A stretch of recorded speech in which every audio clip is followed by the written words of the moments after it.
He's coming. He's like, hey, Chris. Chris? Do you remember us? Yes. Yes. See? Okay. I see it. I just took a moment there. You Good look to so see you. different. They, get the haircut every 2 months. So I just told them just to buzz pretty much everything off and all that. So. I'm trying to think, did you have a Yes. tea last time? Okay. They have like a little single blade razor, so I just kind of, like go past the stubble. You just kind of, Just do the best you can, huh? you just gotta go with that. Yeah. How are you doing? I'm okay. How about you guys? Good. Good. I did not expect to see this. That's for sure. Surprised. Yes. Well, let me put some fears aside. We're not here for what you might think we might be here for. Well, no, they didn't know what that's a computer room. I was like, I didn't know we had a computer room. Without computers. Exactly. So you remember, I talked to you, Tammy talked to you, Dave talked to you. We're all from Colorado. And so the last time we talked to you, it was a different situation, right? Our investigation was open and your case was open. That's completely different now. So your case is completely closed. Nothing about what we're going to talk about today has anything to do with an open investigation. So we're not here to get more charges on you or get any statements from you that are going to jam you up anymore, right? That's all done. So all of our cases are closed and the court case is closed. So there's nothing that we're going to talk about today that's going to get you in any type of more trouble at all. And so I wanted to make sure you knew that's not why we're here. Okay. But why we are here. So the three of us work from three different agencies, right? Quite a bit different. CBI, FBI, and Fedruary PD. Different goals. And the things that happened with you kind of all brought us together. And as the months have passed on since everything happened, we just keep in touch with each other and we keep talking to each other. And we've all separately kind of said, did Chris seem unique to you? Me and Tammy have talked about this, Dave and I have talked about this. Did Chris's situation seem different to you?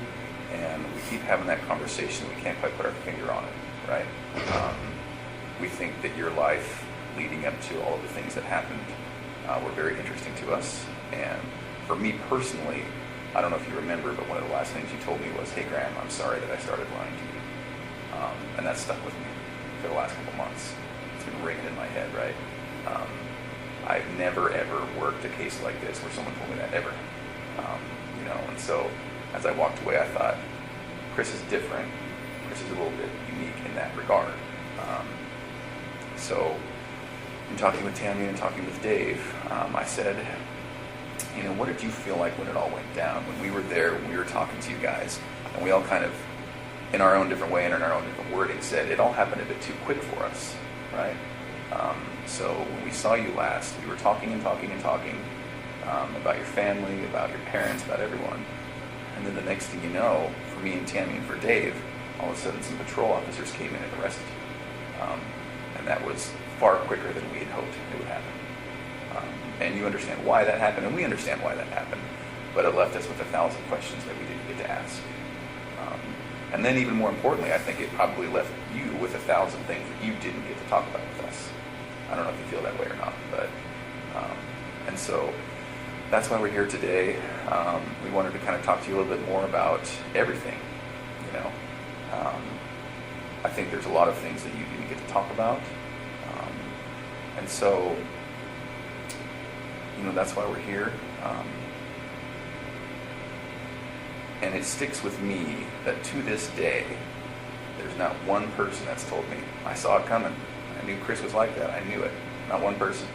So it's interesting to me, right? Not one. So we want to talk a little bit about that. Some of the people that we work with, your family, Shanann's family, have said, if you get to talk to Chris, would you tell him some things for me? So we have that to talk about today, and it's good. I think you'll like it. I think it will give you some closure. And so really that's why we're here. Are you available to talk to us? Yeah, definitely. Okay. All right. So off the bat, if you have any questions, just tell us. Okay. If there's something that you don't want to talk about, that's okay. We might press you a little bit. Okay. We might say, well, do you mind if we just maybe then ask one question? If something makes you uncomfortable, just tell us.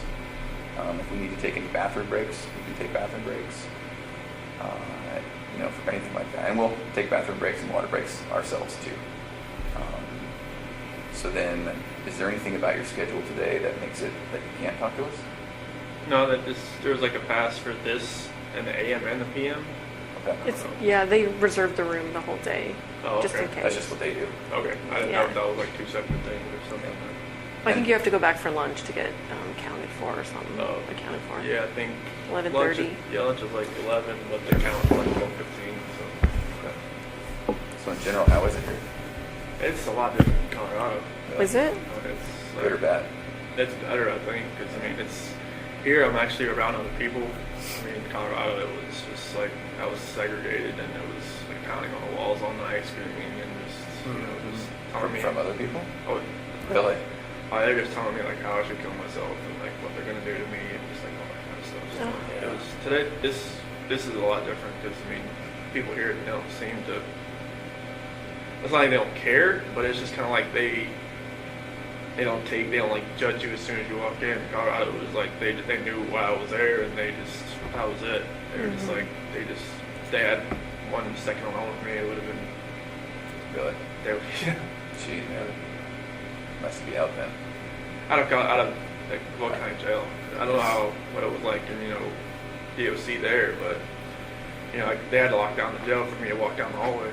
Wow. It will? So they had to make sure you were completely separated from anyone else. Jeez. Wow. Like I didn't see anybody else there. Like I was in the cell next to somebody, but like I never saw them. You just hear them. How did they know who you were? I don't know. I just they make phone calls in there too. Oh, okay. And they got the newspaper in there before I got in there. So Yeah. How is have you been able to talk with family oh, members? yeah, definitely. Yeah. Like Yeah. we get from 6 p.m. to 7:30. That's our on my unit's timeout.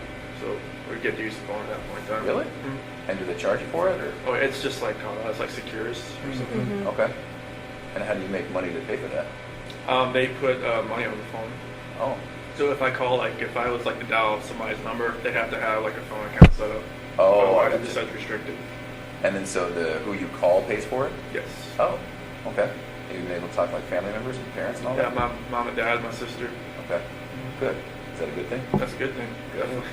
Good, man. Yeah, if they don't hear from me, they're like, "Oh, what's wrong? What's going on?" Oh, good. Yeah. And how was it with them? And so far, so good. Yeah. Yeah. It was hard to hear your parents at sentencing. Mm-hmm. Yeah. I didn't know what they were gonna say. Mm-hmm. So Yeah. And so, yeah, I really appreciated what they said. I don't know about you. I definitely it was. I didn't expect them to be there. I knew they were there on the 6th, on November 6th, but I didn't expect them to fly back, and they Oh. wanted to fly back for that. So. Yeah. And then allow what your mom said. Mm-hmm. Definitely. Yeah. Good. Well, so we have 1,000 questions. I'm sure you do too. Do you care if we start, or do you have any questions for us? Go ahead. We'll start. All right. So one of the things that we're battling with is, and I won't make any assumptions today. So, are you aware that this was a national story? After a little while, it was. I didn't talk to my parents while I was in Colorado Okay. because I mean my attorney team told me, all right, no phone calls, no letters, no nothing. Okay. So like I made one phone call when I was in the segregation area there, but my dad thought it was like somebody like a news. Oh. Somebody trying to call. Oh. 'cause So it he was didn't Colorado answer? number. Yeah, so he didn't answer. But other than that, Okay. I didn't talk to anybody. But from what some of the deputies were saying, that or my attorney team coming in and said, this is like they've got people from Australia, England, and all kinds of people trying to figure out what's going on. So. Did they send you any of the letters, like fan mail or anything? Well.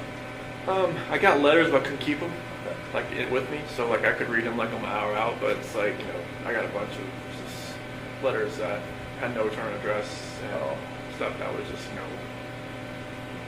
not very good letters. Yeah. So Okay. They came from a weird perspective, didn't they?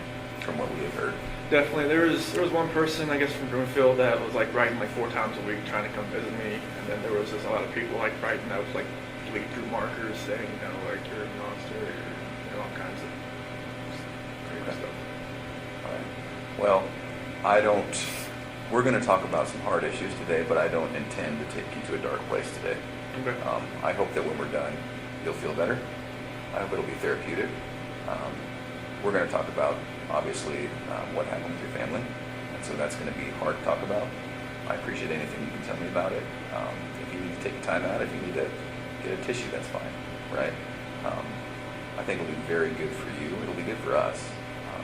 And so one of the reasons I asked about that national attention is we were aware that you were getting a lot of letters, a lot of interest, and then us personally as law enforcement, we got so many people who claim to have known you, claim to have been with you, dated you, slept with you, and 99 times out of 100 they were just crazy people, right? And so maybe that's a good place to start.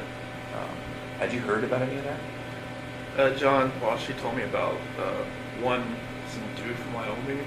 Yeah. Trent? Yeah, it's that guy. That blew my mind. I was like, who the hell is this guy? And who told you about that? Attorney John Walsh. Oh, okay. Yeah. Do you mind if we talk about him? Yes. Graham and I interviewed him.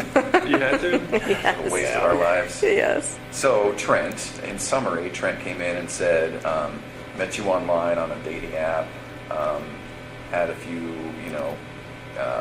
casual but quick sexual encounters with you. And let me be very clear. Not only are we not here to jam you up today, we're also not here to judge you.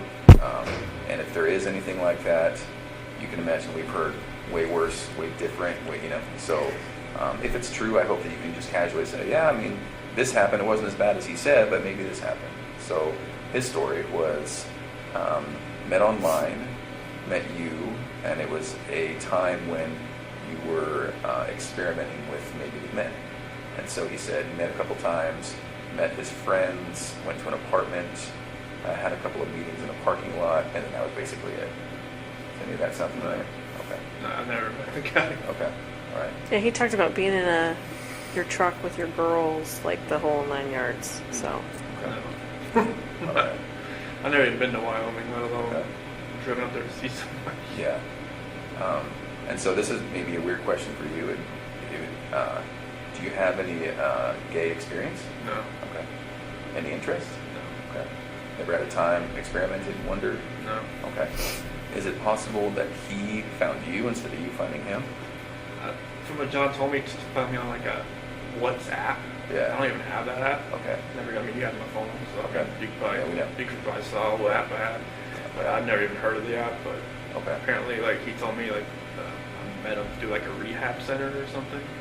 Is that what he said? No, that was another guy. Oh, okay. Yeah. Yeah. Yeah, it was totally. I had no idea. So did you see a picture of him on the news or anything? John showed me a picture of him. Okay. He was like, "Well, this guy," I'm like, John was kind of, making fun of, like, "Do you know him?" Sure.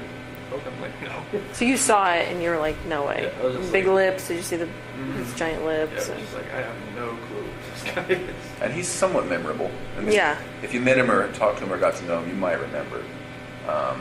He was kind of meek, Yeah. but also a little bit flamboyant.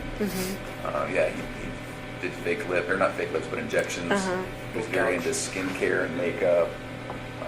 And he mentioned that one of the times, just as a gift, you got him some skincare products. Does any of that sound familiar? No. Okay. You can imagine all the stuff we're dealing with. Okay, so that's one. Trent Bolds. There was another gal that you were dealing with. Amanda McMahon. Have you ever heard that name? No. John showed me a picture of her. Okay. Oh, you did see a picture of her too? Yeah, he had like. Yeah, that's the same. True. Yeah, Does that look familiar? that's the same picture he showed me on the Okay. MSO one. I was looking. I was like, "Who's that?" He's like, "Oh, you don't know her either?" Yeah. I was like, "No." Okay. He said it was like a Chick-fil-A parking lot rendezvous or something. Right. And that's just not true. That's what she's No. claiming. Okay. Only one, one Chick-fil-A in Colorado. That was the one in Broomfield, Highway 7. Okay. That was it. Okay. Do you feel comfortable enough today to tell us if there were other people? Yeah, it was just Nicole Okay. Kessinger. And that was it? Yeah, that was Okay. it. As these people have come out, for the most part, we've not given their stories much credit. They're just crazy people who want attention.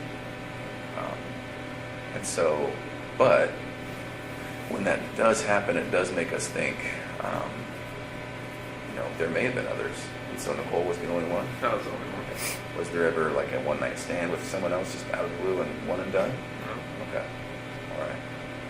Do you mind if we talk a little bit more about Nicole? Fine. Okay, so walk me through it, because that was one of the things we never really got to ask you about. Right, we didn't just talk kind of much skipped about on and Yeah. talked about where the girls were, but so what happened there? So it was probably around June 1st or something. That's when I first met her. And it was just like a work conversation. She messed with the gas meters that, we were out in the field. And I was messing up, and then, I took it to her like, hey, what's going on with this? Like, how do I fix it? And, after that, we just ran into each other a few times in the office, and I think it was probably the fourth time meeting. She had asked me, because like when we were talking back and forth, I would say, like we moved here from Colorado or from North Carolina and stuff like that, and then she's like, "What's all this weed stuff become?" Like, I took out my phone and showed her a picture, like, my girl's on the phone. It's like, "Oh, okay." She's like, "So you're like, yeah." Like, I didn't wear a ring at work because like I sent it off so I get refitted after I lost all that weight. So, but You lost so much weight that your fingers lost weight? yeah, it was literally like I was out in the snow one time. I went like that, and my ring went off in the rocks. So I was just like, I was panicking trying to find out, like, I can't wear this anymore. But so after that, she left me alone for a couple days, and she texted me outside in the field. And then after that, we just kept texting back and forth, and it was just, just like, like she used to work in a little rig out in North Dakota, I think. And we just kind of trading the stories back and forth about what we did and everything. And then one day, it just kind of went to a different level, and then I never thought I would ever go to that level. But she was talking about meeting up after we got back from San Diego. You were in Shanann? Yeah, we were in San Diego from the 22nd to the 26th of June, and we met up after we got back, and How did you guys meet up? at a park in Thornton. Thornton somewhere. And after that, we just kept seeing each other pretty much the whole month of July. So let me ask you this. You tell me if I'm wrong. You strike me as somewhat of a shy person. So when you guys were meeting, was it just kind of very initiatory, like flirting at first? Okay. From both sides? Yeah, Okay. it was just kind of like feeling each other out. It was kind of like, Yeah. Yeah. And so texts, any calls? more near the end of June, Okay. And what makes you remember that it's June that it happened? because we called each other before I left to go to San Diego. Oh, okay. All right. At first, did you think something might happen? I just thought it was just flirting. I didn't think it was actually like something that would actually happen. Yeah. Well, it's totally natural, right? I mean, everyone kind of flirts at work, right? Because the relationship between men and women is different. So if you're working with a girl at work, it's just kind of natural to flirt. I get it. I wish I was just out in the field more instead of out in the office. Those demo, but Yeah. Yeah. I can kind of see it in your eyes. That's kind of where the path started, isn't it? yeah. I mean, if I was like, because when I went from like a rover to a field coordinator, like I would spend more time in the morning time in the office trying to get everything like situated where we're going to go, and everything like that. And, if I was a rover, I'd be more out in the field, and instead of like coming to the office like for more than an hour. Right. It just gave me more time to run into her, pretty much. Yeah. Okay. What did she know about you? Did she know you were married at first? She did once I showed her the pictures Yeah. on the phone, Yeah. on the, like the home screen picture. and Mhm. everything, So was your wife in that picture, or was it just your girls? It was just my girls right there, but my wife was the lock screen, Oh, so she knew I was married with my kids. Okay. are you aware that she said she didn't know you were married? That's What did you fine. think about that? I figured it was like just trying to save face, trying to and something my sister said, it was like just trying to keep things together. Yeah. They're just trying. She phrased it a different way, but just kind of like. It's like ground control, just trying to control everything that's going on around her, because I'm sure she got bombarded by all kinds of different sides from the media and everything. So. And Have you talked to her at all? No. No. I'm hoping she hasn't written me in a different alias or something. No, I'm not talking to her that way. Oh. And are you not allowed to talk to her? I would hope not. Okay. No one told you that then? No, I mean I would expect I thought in Colorado it said on a DOC list that if you're on a victim list you can't call anybody. Oh, right. But here I'm not sure if that's the same. But I've just talked to my sister, my parents, some friends of my parents. Okay. Do you wish you could talk to her? Maybe once just to get some closure? Just to say hey, just once. Yeah. Just to say, hey, I'm sorry this all happened. I'm sorry. I'm not sure what happened afterwards, what you went through, if you had counseling, if you're different state, if you had to leave everything behind. I just wanted to let you know I'm sorry, and that's not something I ever saw in my life happening or happening to somebody else either. Would you be alright if we told her that? That's fine. Do you want us to? Do you want us not to? And if she would want to even talk to you guys, then I'm not sure if someone contacted her. I'm sure she'd answer your phone call more than an attorney phone call that she didn't want to go answer. Yeah. Oh, so your attorney tried to call her and she wouldn't answer? Yeah. Yeah, because I remember her phone number, but after that they figured out, I guess, where she lived. They left a call, business card there. And she just, pretty much after the fifth attempt, she said stop coming around. Yeah. Yeah. I'm sure she's getting bombarded like everyone else, so. And hopefully it's calmed down since, but I'm sure I just hope she can move, I'm not, there's normalcy for her, not since she's on the outside, but I'm hoping it can get that way at some point. I'm not sure if she had to leave Colorado or not, but I'm sure that would have been hard if she did. Mm-hmm. I know Anadarko was her dream job, so that's one thing I always asked my attorneys is did she have to leave? Did she have to do anything at work? Because that was one thing. So she always told me that was her dream job. So. Mm-hmm. Oh, really? Yeah. Where did she meet? An oil company in Anadarko is unless you're working for BP or Phillips or something. Oh, I see what you're saying. Anadarko's Those big leagues. Yeah. Okay. Can I ask kind of a tough question? Did you love her? I felt like it was true. Yeah. I think so too. I think it was the same from her. Okay.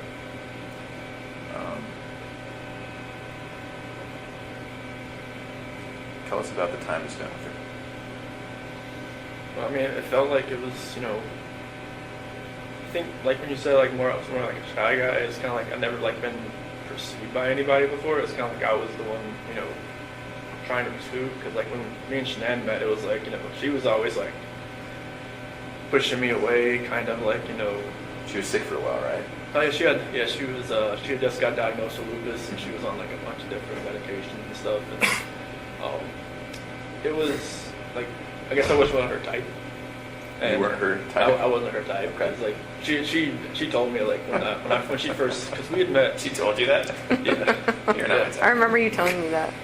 Yeah, it was when we first met, it was at a movie theater. And my cousin's ex-wife set us up. You were dressed like shit, weren't you? I didn't. I think that's what you told me. Yeah, I didn't know that. You didn't have any games? So she was fancy and he was in shorts and tennis shoes or something, right? Shoes and I should have known the doorman, was in a suit. And I was just this isn't good. And Was it at the theater? It was a fancy theater, right? It was Kinda? in Charlotte. It was called the Epicenter, and apparently they give you champagne and all kinds of stuff. Oh, this is a fancy date night theater. Yeah. Yeah. I think Movie he came. theater. I think he came like he was going to a I was Cinemax, Like I was going to a bonfire like a or something. AMC. Like a play theater? No, it was you Movie just watch theater? the normal movie, but you can drink champagne and have get Jack and Coke inside the theater and just sit there and just whatever. But it's when she first saw me, she was like, I should probably just turn and talk to the bartender a little more. I was like, no, I'm not. I'm not here to meet. But yeah, like I was like persistent trying to pursue something. I liked her, and even on our first date, like I couldn't even eat anything really. I was just like, You're so nervous. Yeah. Really? Yeah, she was just like, chowing down. And she was like, you eat like a bird. I'm like, Oh, that's funny. and she talked to my parents like, months later. She was like, this guy just never ate. It's like, this guy eats like a trash disposal. I was like, no, not around me. I was like, well, I was nervous. I was just like, I was always like shaking and everything. But yeah, I was always pursuing her, and then just like finally I grew onto her. Like I would always like with her medications and stuff. I would always like she had like 8 bottles of medication, so I would always get like her day and nights and kind of like put them all in that little flip open Toolbox. all that kind of stuff. And I would always be around her. I even went to her colonoscopy. She said after that she knew I was like kind of a keeper. It's like who goes to a colonoscopy after 3 months with somebody? Right. It's a little soon. Well, she asked if she needed that ride. I'm like, yeah. She's like, you want to go across the colonoscopy with me? I'm like, sure, why not?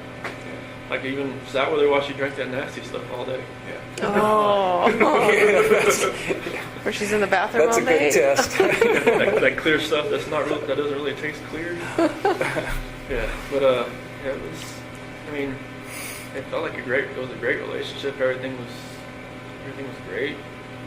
Now you're talking about with Kessinger? No, with Or Tom with Shanann, and like in the first year, my parents never. I don't know. My mom was always kind of hesitant. Why? I was the baby, I guess. I never, I never had a girlfriend in high school, so it's kind of like she never like really saw me like.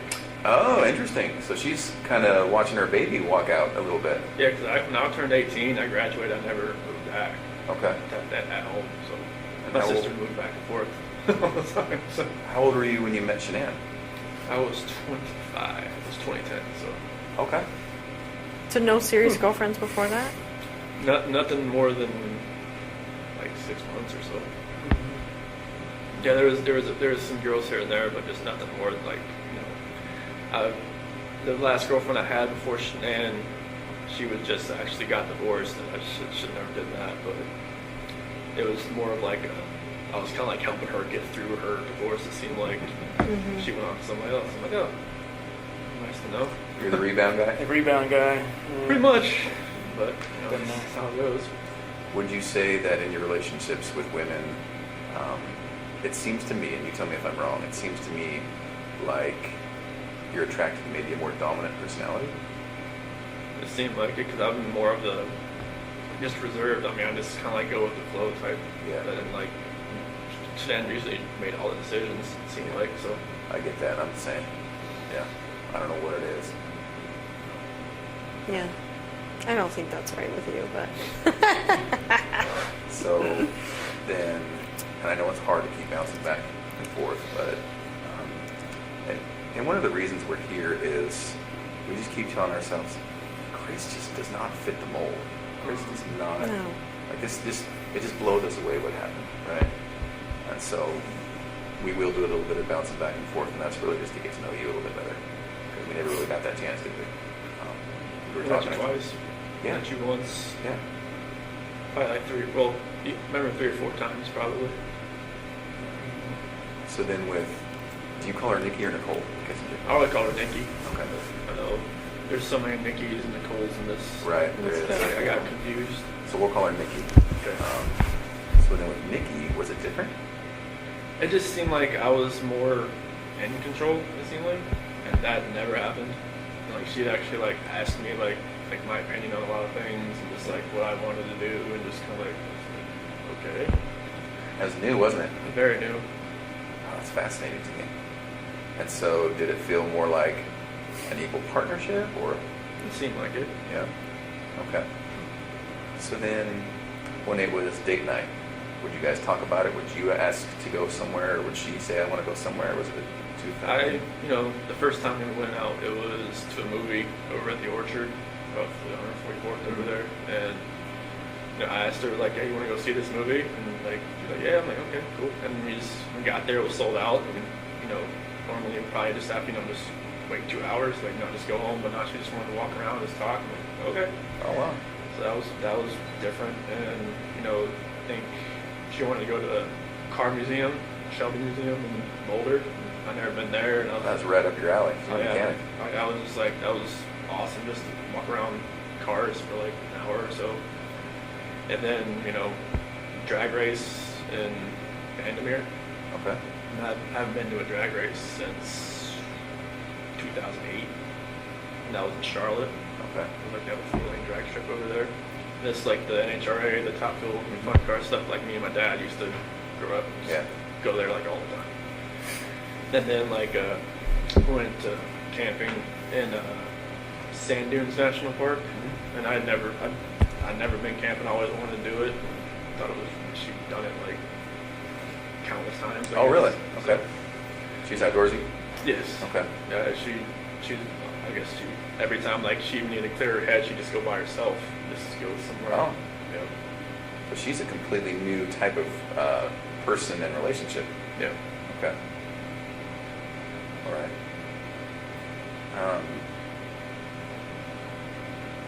What were you thinking this whole time? Like, in the back of your head? In the back of my head, I was just telling myself, what are you doing? Like, you know, every time, you know, I open up my phone, I can see pictures and like of my wife and my kids, and I'm just like, what am I doing? And then like every time I was with her, it seemed like I didn't think. It seemed like it was like a blinder that was in my face. Oh. And it just, like every time I look back on it, like, you know, like I have pictures of my wife and kids and myself. And like every night, you know, or every morning, every night, you know, I just, you know, talk to them, you know, say like I have like this book I used to read for CC, and I remember that book, so I read that to them like every night. And like there's some scripture and stuff that I read to them, so I just try to, you know, just try to think back, like I wish this never happened. And just like I wish that blinder wasn't on my head, right in my eyes, that would have seen what was going on. Like, you know, I was having, like, everybody said, oh, you're just out there having fun while your kids, you know, or kids and wife are on vacation. I'm just like, no, it wasn't like that, but it seemed like that's what it looked like when, you know, when you're going, you know, you're going to camping, you're going to drag race, going all this other stuff that you have fun doing, but you're with somebody else. It's not your family. It just didn't seem right. You know, I was with her. It just didn't seem like I could even see that anymore. Yeah. I was there at her house pretty much every night. So it was like I didn't have that time at home just to really think about anything. Because literally I didn't, like I was only at home from like when I got home from work.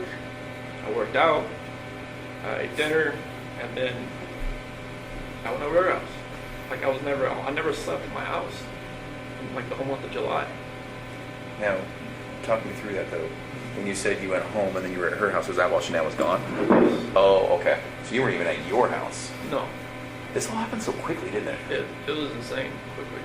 Like I didn't, like, she even told me like she would never, in like a normal relationship, she would never have somebody over at her house like more than like once or twice a week, but she felt like she wanted me over there. Yeah. She said she felt comfortable with me over there. Yeah. So it's just like, that's what was different, like she wanted me over there.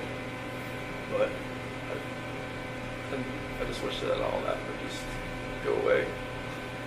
I just wish I'd almost like I know it's hard I know it's wrong to say I wish I'd never met somebody, but I wish I'd, you know, maybe met her at work and then just kept it that way. I think if we had a time machine, I don't think this would happen again. Because some people, when this happens, you're like, well, if it wasn't this time, it would have been next time, or it would have been the next time. It just wouldn't have happened with you, would it? And it happened so quickly that, you tell me if I'm wrong, you're not the type of guy to take control sometimes when you need to. Yeah, it seems like that's just what happened. Yeah, I didn't take control of this situation. It just like the situation controlling me. Right, it just happened. No, I get that, man. I'm somewhat passive myself, and it's like, you know, there's situations where I'm like, well, why did I let that keep going? You know? Yeah, I don't know why. It was like a roller coaster ride that I just kept punching the ticket on, and I just never picked it up. Yeah. Can we talk about the hardest subject? So when we were talking, the last time we talked, the last thing we talked about was where the girls were. But we never really got to talk about that night. So what happened? So nothing really happened that night. It was in the morning. Okay. It was, me and Shanann, she got home like at 2 o'clock. And, I felt her get into bed. And I just felt like I didn't feel it. I just made sure I looked at my phone at 2 o'clock and make sure she's okay, she's in there. And I could kind of feel her kind of stirring around a little bit. And I just had a feeling that she knew like what was going on. Because I mean, obviously, I didn't use like an NRCO gift card, that I'd gotten. I'd used my actual credit card, and I kind of just felt like something. She knew what was going on, and she started rubbing her hand on me, and we ended up having sex. But I guess that was more like a test. Oh, I would have thought. interesting. Okay. Yeah, because when we talked, when I woke up later on in the morning, like, I pretty much, told her, like, I didn't think it was going to work anymore.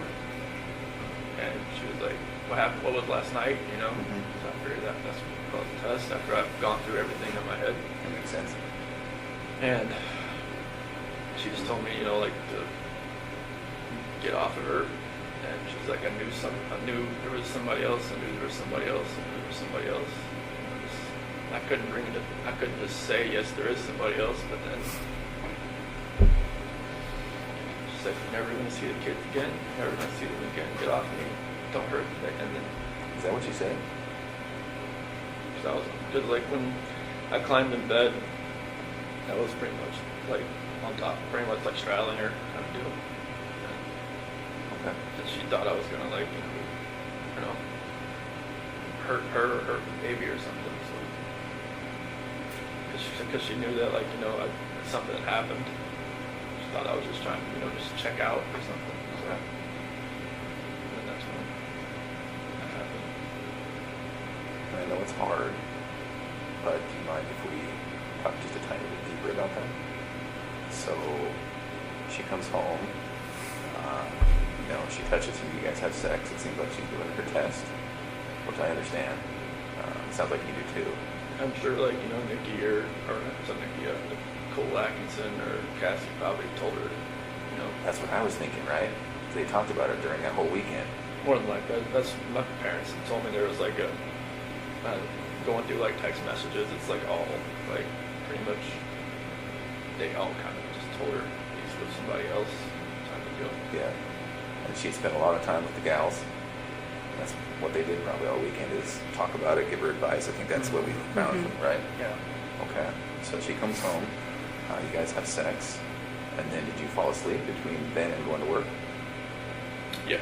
Okay. So then at some point, does she wake you up or does he wake you up for work? My alarm was. Oh, okay. And you're going to work out. Mhm. But then that's when she started wanted to talk more. She was pretty mad. Okay. Yeah, it was, I had already kind of knew that, using that credit card, it was Was that intentional? Yeah. I had no other way to do it. Oh, I used, like, because I got these Anarco gift cards from, like, doing good stuff at work and stuff Yeah. like that, and I had to use them all. oh. Was part of you just like, screw it, whatever, I don't care. I'm using this card. Part of me just wants to say, Nikki, can you pay for this? But I don't know. Yeah. Even, I think, from my attorney said she even knows I used a different card, like a blue card. Oh. Maybe she thought, like I felt comfortable enough just using a normal bank account or something. But, I told her I was going to Rocky. I told you I was going to Rocky. Yeah. It was just like, it felt like, like looking back at everything, like just like reading the scripture more and more now, I can see like, God gave me opportunities to get out. Like even my friend Jeremy Lindstrom, he even invited me because like it was his daughter that came and watched the kids on that Saturday night. And he was like, hey, you said we're going to a Rocky game. You want to go to me with the Bronco game and watch the Arizona Cardinals? Like, in my mind, it was like, go. Just say, hey, I can't find a babysitter. Bye. To Nikki? Yeah. And maybe that would have been like, like a light switch in my head goes off, light switch in her head goes off, maybe it just like goes different directions. That was kind of like my last like opportunity to kind of get out, it seems like, because I wish I would have said, yeah, let's go. Yeah. And I think that would have just put me on a different trajectory. So then, Shanann, did she actually say you're never going to see the kids again? She said that to me before. Yeah. That's kind of hard to hear. Yeah, because she'd said to me before she went to Arizona. Because, like, I wasn't really sleeping in the bedroom. I was sleeping on the couch or in the basement bed or something. And, like, she had slammed the door. You're never going to see the kids again. Something like that. Did she get fiery like that? Only once in our entire relationship I've ever seen her that way. Yeah. And that was a time before, or was that on the night that it happened? No, it was probably back in North Carolina. Oh. It was just like one of those, it was just a fiery argument that I never raised my voice to her or anything, and like, I just got mad and I slammed the door and she was like, "Wow." I'm like, I should have slammed the door. Was that when you were in North Carolina that last week? No, it was like, previous to this that? was like 2010, 2011. Oh. It was like early. Okay.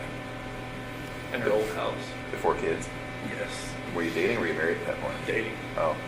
Yeah, it was just like, I don't remember what it was about. I think some girl maybe texted me like from my past or something, and like I was just like, this, and she was like, don't have that happen again. And I'm just like, heck, I can't have friends.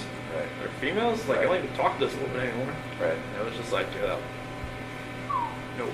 Was she fiery? Did she have that Italian blood that her mom has? Good Lord, yes. Was she always like that, or was she? Did she snap at things? She would snap at me, but you could tell, like, something really irked her a little bit. Yeah. It would come out. 0 to 100 type thing, or what? Yeah, 0 to 200. Oh, interesting. She gets acclimated about something. She's like, all right, it's gonna happen. Well, that's why she was probably so successful at Thrive, right? Oh yeah, like she had done a couple other like direct sales business, but this one was just like, it was different. Why? This one, like, because I think she had done like Origami Owl and like something called like It Works, and then like some other couple other things like some bags and stuff like that with the supplement stuff. But just because it worked with her, it worked with me. She's like, okay, I can kind of like use this as like, all right, this is what it's doing for us. Yeah. And then like after a little while, like she could see how like people are above her, how it was helping them, and then it was just like trickle down effect. And it was like a good system about like commission wise and everything was just, she could use all the business IQ she has from running those cell phone shops and from the Dirty South custom shops and all that. I mean, she's business minded. Yeah. She knows how to do an accounting book like the back of her hand. So it all just like fell into place with all that. So then on that night, was it just a new type of fight? It was Never had, or what? What happened? Yeah, it was a totally different type of fight. It was like, it was just felt like, I don't know, it was more anger than anything else. Like there was emotion to it at first, and then it just felt like it was just anger. It was just like, like there was no love there. It was kind of like what we were saying, what she was saying. It was just like, it's almost like we knew like something was combating at each other, and we didn't know, like it wasn't ourselves. Really? No. Anger from you or anger from her? I think it was more anger from me and more like desperation from her because she wanted to fix it. Yeah. She knew if something wasn't right. Like, like when the whole thing with my parents happened with my parents called it Nutgate. What happened? Nutgate. What's that? With the peanut. Oh, peanuts in the yeah. bowl or whatnot. Oh, with her family? Yeah. Pistachio ice cream or whatever it was. Yeah, Nutgate. Call it nut. I haven't heard that. I haven't heard that either. Yeah, I guess what people are calling it. Okay. But that was like another out. Like, maybe I could have just like stopped everything with Nikki and just kind of concentrated on helping like whatever happened there. Because like, Shanann had a story, my mom had a story. Like, whatever happened, I probably asked my 10-year-old nephew. Probably can tell me what actually happened. Well, and they both have their feelings for good reasons, and they both didn't see it the other person's way. And Yeah, and like maybe because I didn't talk to my parents from then on until like August 6th, and like my dad took that whole week off. you didn't talk to your parents from then on? Yeah. Oh, okay. Yeah, because like Shanann was like, do not talk to them, do not call them, do not do anything. Is that what she said? Yeah, and Cece's birthday was 17th, but I think the actual birthday party was like a couple days after. In August? July. July? Yeah. And like my mom or my dad was gonna go, but then there was like a post on Facebook about allergies and stuff like that Shanann had made, and my dad was like, no, I just can't do it anymore. Just like because He perceived that as her taking a shot type thing? yeah. Okay. I mean, she always says she never put those posts directed at anybody, but she had a method. Like if you read them, you know who she's talking about. She had a method to the madness, and you can see it. Mm-hmm. But I wish I could have just took more time just to fix that. Because I wanted my parents to be involved. Like since the whole wedding thing, and then up to that, it was like my mom and my sister were always like combating with Shanann combating with them. Mm-hmm. My dad was always cool. Like he's just like me. He's just like go with the flow. Like I just want everybody to get along type deal. Chicks, man. I loved your dad. Oh, he's the best. Isn't he? I So- loved your dad. I'm sorry, keep going. That's cool. I just wish I could have just when we were at the beach in August. Like my dad was supposed to take the whole week off just so we could see the kids and see me and like we have a cookout at my sister's house or something. And then but we just pretty much spent 5 days at the beach, and Shanann had booked it so I mean I don't want to say punishment for them not to see the kids, but I wanted them to see it, see them. I wish I could have fixed all that. And I even when I was at the beach, I told Shanann that it was more like what was going on was more like I feel like because my dad's my hero. I feel like I've lost something in my life. I haven't been talking to him for 3 weeks. I haven't been to see the kids for 3 weeks, on FaceTime or anything. And I wanted them to be able to have that relationship again. And she was pretty much gung ho, and she tried to kill my daughter by giving her pink. I was like, I don't think she gave it to her. And was that her stance? Is that your mom put something in front of Cece? Like to kill her, or No, just didn't care, like didn't pay attention? She thinks that allergies and this state of age is people think, oh, you'll be it's fine. made up kind of thing. Yeah, you'll be fine. He'll just have a rash. He'll be fine. I've seen Cece, the first time. Well, I've seen a picture of when he had a cashew the first time. It wasn't good. And then she had kiwi the second time, and then the same thing happened. And I know it's real. Do you know it's serious? Yeah. Yeah, it's not it wasn't her throat closed up, but she broke out in this full body rash that looked really crazy looking, and luckily nothing with her throat happened.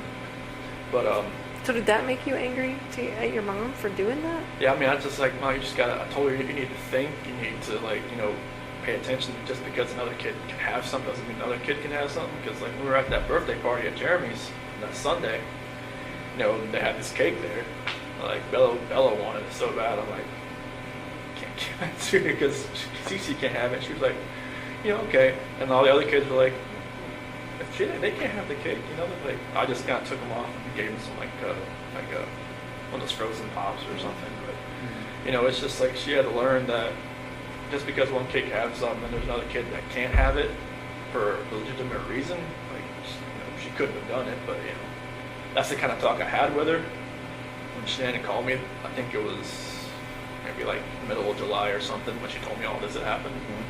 That's when I called my mom and talked to them for a while, and then they're just they just couldn't deal with her anymore.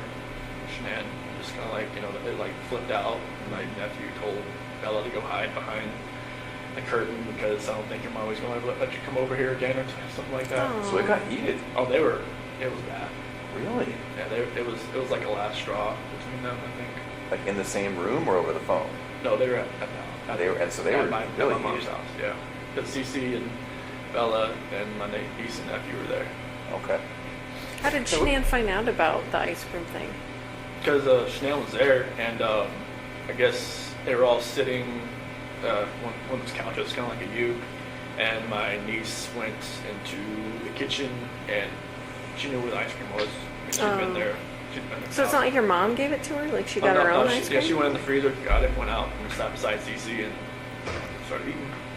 But like, it's just a matter of like, Cece could go like, Right. like that. Now, I don't know what would happen if she just got it on her hand. Right. But like, I know on like the prick test, on the back, it's like a welt. So were they staying there at your parents' house during that time? 'Cause Yeah, it was. So they would go from from Sandy and Frank's house for like a few days or 5 days, and then go to my mom and dad's house for a couple of days and kind of bounce back and forth. Okay. So it happened during that time. They were there, yeah. Okay. And so there were so many things that happened, weren't there? That just were little tiny ingredients to this recipe. Nothing like. It's nuts, Chris. I mean, it's just so many things just didn't go your way. Everything was like somebody was stirring a pot, and it was just. Yeah, that's exactly what it was like. So then, I know I keep bringing it up. Can you walk me through just the last few minutes before Shanann died? It was pretty much just like, I had gotten dressed for work, and then like we started talking. Did she come to you? No, I was just right there in bed. Oh, I just, okay. Yeah, so I was just like, I got my blue shirt on, my jeans and everything. You ready to go? I was ready to go. And Was she asleep, or did you have to wake her up to finish your conversation? Or? I would wake her up because like she got home like 2 o'clock, so she pretty much out of it. But I never knew like if her plane got delayed. Someone always told me like she just like sat around with Nicole and just like talked for a while and then came home or something. I'm not sure if that was ever true. It was delayed. Yeah. But yeah, when she came home and everything, but yeah, like I woke her up to talk to her. Oh, okay. Yeah.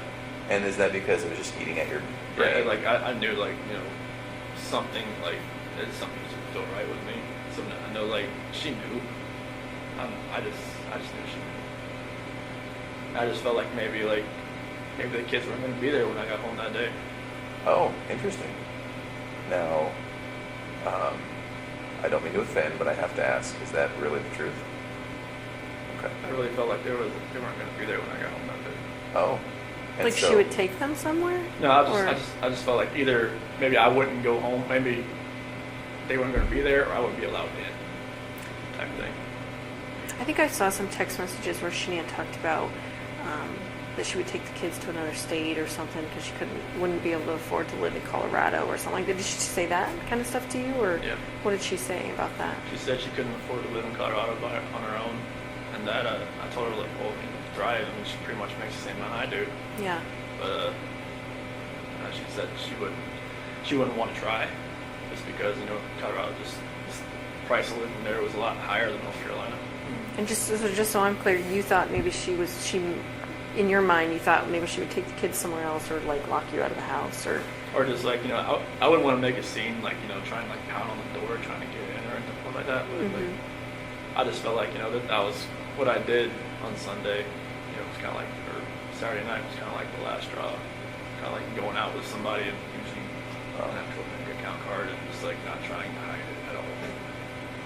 So walk me through it though, because she comes home, she touches you, you guys have sex, you fall asleep, then you wake up for work, all natural, all a normal day's work type thing. Yeah. What was it that made you think, I just can't do this anymore, I have to talk to her? It was eating away at me. Like I knew like something. I knew everything that I did. Like I know like when I was with Nikki, it was different. Like I wasn't even like in the realm of I'm a dad, I'm a husband type thing. Oh. And then like I was saying, when I'm never at home, like sleeping in my own bed, like I have no like concept of that anymore. Interesting. It So was in your kinda- mind and heart, you can move on.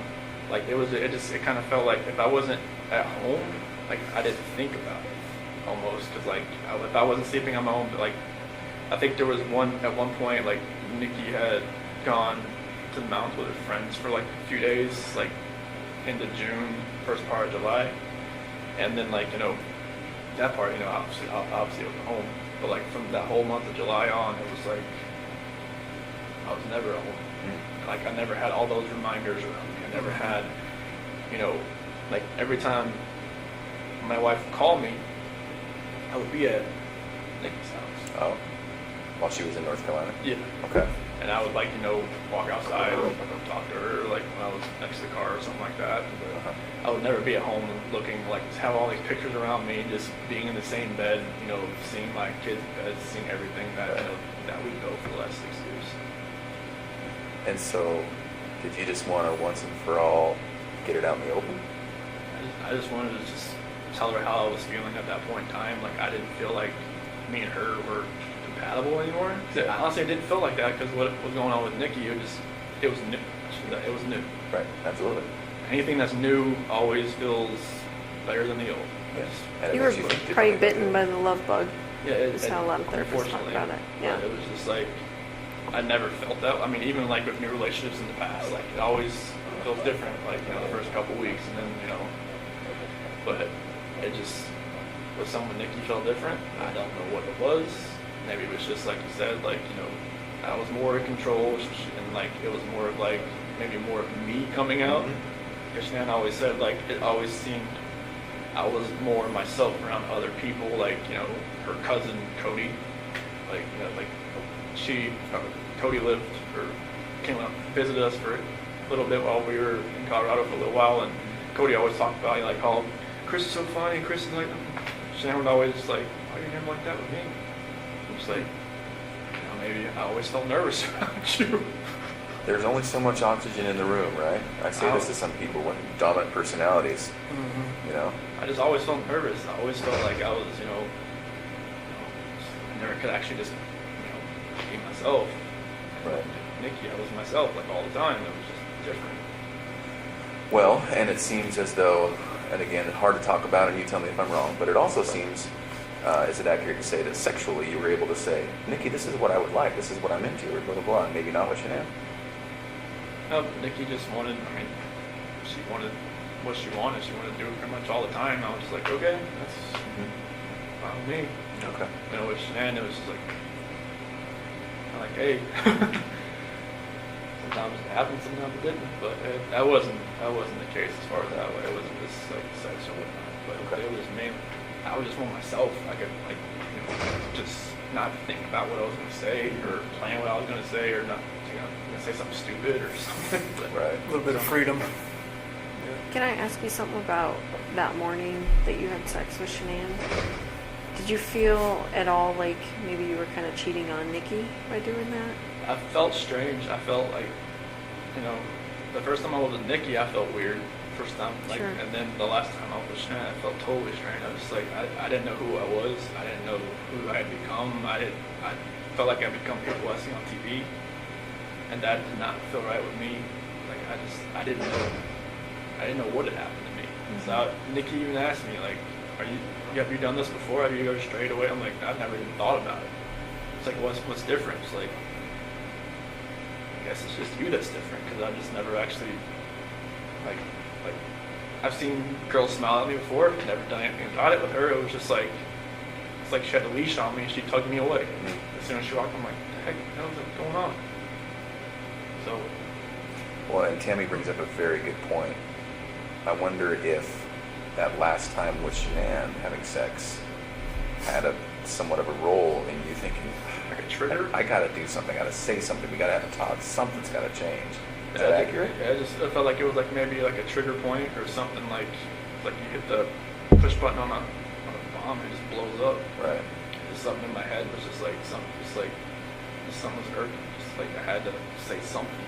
Okay. So then exactly what did you say and what happened? So when I woke her up and just like, hey, we just gotta talk. Okay. And just like I told her, I don't feel compatible. I don't feel like this is gonna work. I just I don't wanna can we cancel the trip to Aspen? And she had booked a trip that week Oh. to go to some like mystery 4-star luxury hotel or something. Just the two of you or the whole family? Just me and her. Okay. And she had Amanda Fair and then watch the kids that weekend or something. Okay. And I was just like, can we cancel that? Can we like do something? Like, from what I remember, I even said, can we move to Brighton just to get away from like this house? Oh. But like, I'm not sure if that was like in the beginning or the end of part of the conversation or whatnot. I that conversation went so many different ways. Like they'd gone from like staying together to not staying together to just like all of the above. Okay. So this is half an hour, or what? Definitely not more than half an hour. I don't think. Okay. I don't think. Are you crying? Is she crying? It's back and forth. It's like, you know, she's got, you know, mascara. She didn't wash her face when she got home. So she had makeup on still, so mascara was running all over her and stuff like that. And yeah, it was nothing about that conversation. I just wish I could take all of it back. Just the whole Nikki thing back, everything. But So then when did it turn? as far as that conversation, just at the end when I was telling her, like, I told her I didn't love her anymore. That's when it happened. What happened? She told me to get off her, and then I put my hands on her. Okay. Did you say she said something like that you were hurting the baby or something? That was before that, because when I was straddling her, it was kind of like around her waist type deal. Why did you get on her like that? I just when we got on the bed, that's just where I got on. Is that so she would listen to you? I felt like she could probably listen to me just laying beside her, but I got on top of her. And every time I think about it, I'm just like, did I know I was going to do that before I got on top of her? I don't know. Really? That's an interesting thought, Chris. You don't know if you knew. Just like everything that happened that morning, I don't know, like I try to go back in my head, I'm just like, I didn't want to do this, but I did it. And everything just kind of like... I felt like you had to? It just felt like it was... I don't even want to say it felt like I had to. It just felt like there was already something in my mind that was implanted that I was going to do it, and I woke up that morning, it was going to happen, and I had no control of it. You never thought about it before? It was just like, I don't want... Like when... Like you said, like in the sentencing hearing, that prosecutor said it takes 2 to 4 minutes for something like that to happen. Like why couldn't I just let go? I didn't. Oh, that's interesting. Why couldn't I just let Was go? it feeling like it was in motion and you just couldn't stop it? Yeah, it was just like, I don't even want to know what she saw when she looked back at me, honestly. Did you look at her? What was she doing? She wasn't fighting. Why do you think she wasn't fighting? I don't know, maybe she was praying, maybe she was just... Now I read the Bible, it said, where the scripture says, don't forgive these people for they do not know what they do. Maybe she was saying that. I don't know what she was saying in her head, but she, like when you guys told me, like, take off your shirt and check for defensive wounds, and there wasn't going to be any. She didn't fight me. I don't know why. Like she didn't grab, could she grab your arms, or were her arms pinned down, or? Not that I remember. I don't think so. I mean, I don't think like I moved to where my knees were around her arms or anything, but it was just kind of like when I got on top of her, we started talking. That was it. It's kind of like in my head, or like in the back of my head, that was going to happen, and just like at the end of the conversation, it was just like, that's what happened. I just wish I could have let go. Did it seem like it was that long, 2 to 4 minutes? How long did it seem for you? It almost kind of felt like it was longer almost, because it felt like time was standing still. It's kind of like I just saw my life just disappearing before my eyes, but it just like I couldn't let go. It was like somebody else, like if you picture somebody else around you, holding your hands, holding you, keep you from not letting go.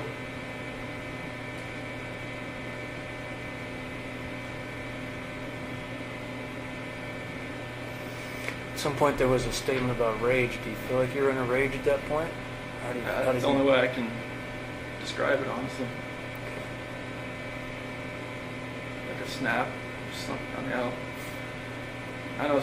I guess my attorney had said like some, strangulation is more of like a, I don't know, passionate type thing. I'm just like, I don't know how that can be passionate. It's just intimate because you're right in there, Yeah. using your own hands. It's a lot different than someone standing across the room and you shooting them or something like that. So, just felt like somebody was like behind me, just like, I just couldn't let go. It's interesting to me because there was a lot of things in your life that were like that, right? Where you're just like, maybe felt out of control, or maybe felt like, I don't know why I couldn't take a step back, or, you know, like even when you said, when your buddy was like, let's go to the football game, you wanted to say yes, you just couldn't. Yeah, I wanted to. Like, I haven't been to a football game since North Carolina, so I was just like, yeah, sure. Like, I wanted to say that. Yeah. I wanted to just text him, hey, you know, it fell through, can't go. So, then what?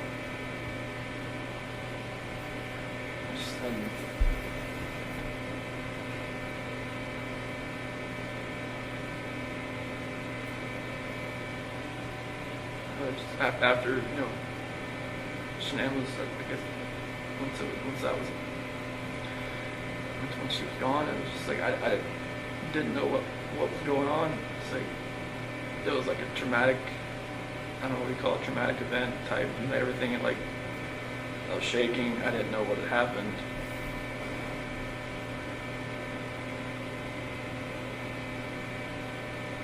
I didn't know what to do. I didn't know what I had done. I still wasn't in that right state of mind. I don't think like I was in control of what I could think or what I could do at that point in time.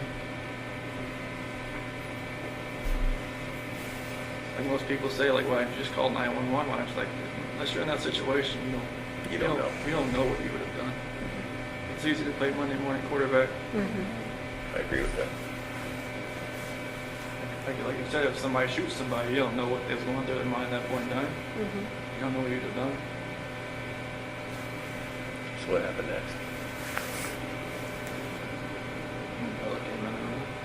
Is that what happened? Bella came in. What she said? What's wrong? Did she hear something? Is that what she came? Obviously, I think. Okay. What'd you tell me? Somebody don't feel good.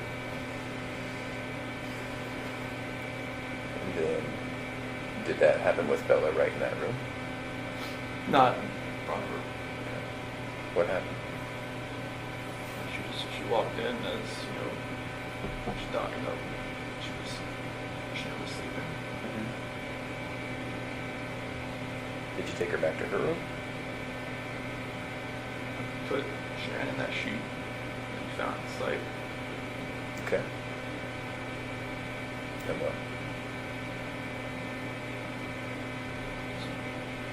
Carried her downstairs and backed my truck up. At that point, were the girls still there? Okay. So then Shanann's in the truck. Then you went back to the house. We got everybody back in the truck.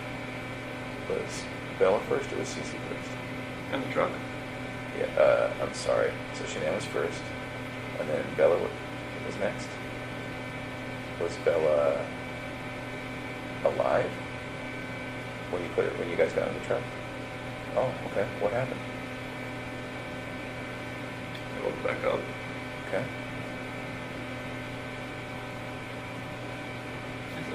I don't really want to talk about this part, honestly. Okay.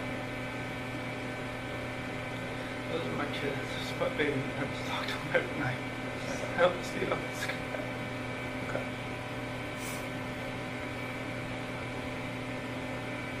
Every time I see pictures of them, I don't know how this could have happened. And being a dad was the best part of my life. I took it all away.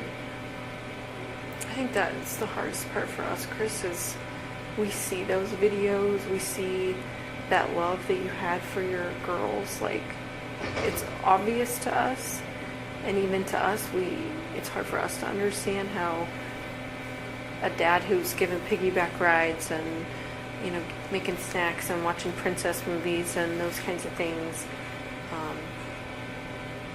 how you get to that point, you I know? don't know. Just, like I said, it was just like something else was controlling me that day. And I had no control over what I was like to fight back. Yeah.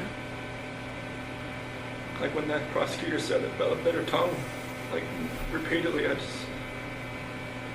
I just wanted to just bang my head up against the wall.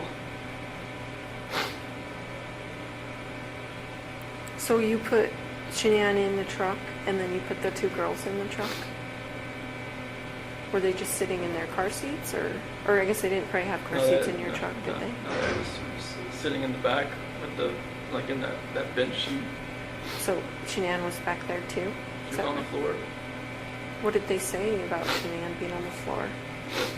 Mommy, okay? What'd you tell them? She'll be fine.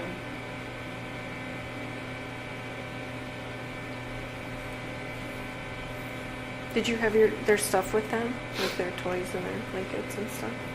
They had something with them that they carried. One of them, I think, CC and Bella had like a blanket or something with them. Mm-hmm. Like a pink blanket or... What about the dog? I think one of them had a dog, right? That talked, or dog? Yeah, CC? Yeah, one of them had like a little barking dog. Was that with you too? Do you know? I think it was. Try to, it's hard to remember. Like if Yeah. they had like the big blanket, small blanket. So, I think I saw on the video that you put a gas can or something in the back of your truck. Is that right? Did you have different plans when you put that in there? I don't know what was going through my head. I feel like maybe I could just get rid of myself at the same time if I was doing all this, honestly. Yeah. Did you think about that? What'd you think about that? I didn't feel like I deserved to live after what had happened.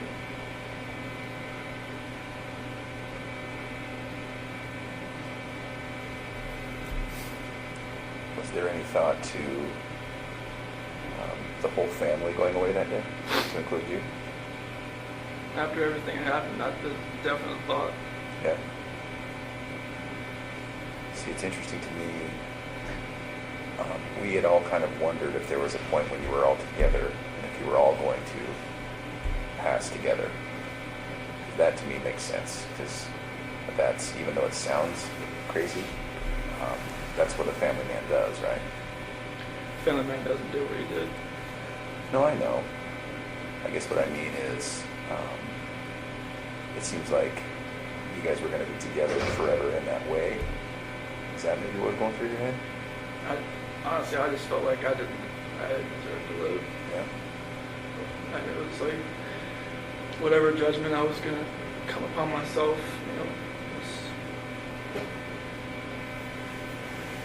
I just didn't deserve to be on this earth anymore. Mm-hmm. What happened? Okay. So what made you not do that? Do you think?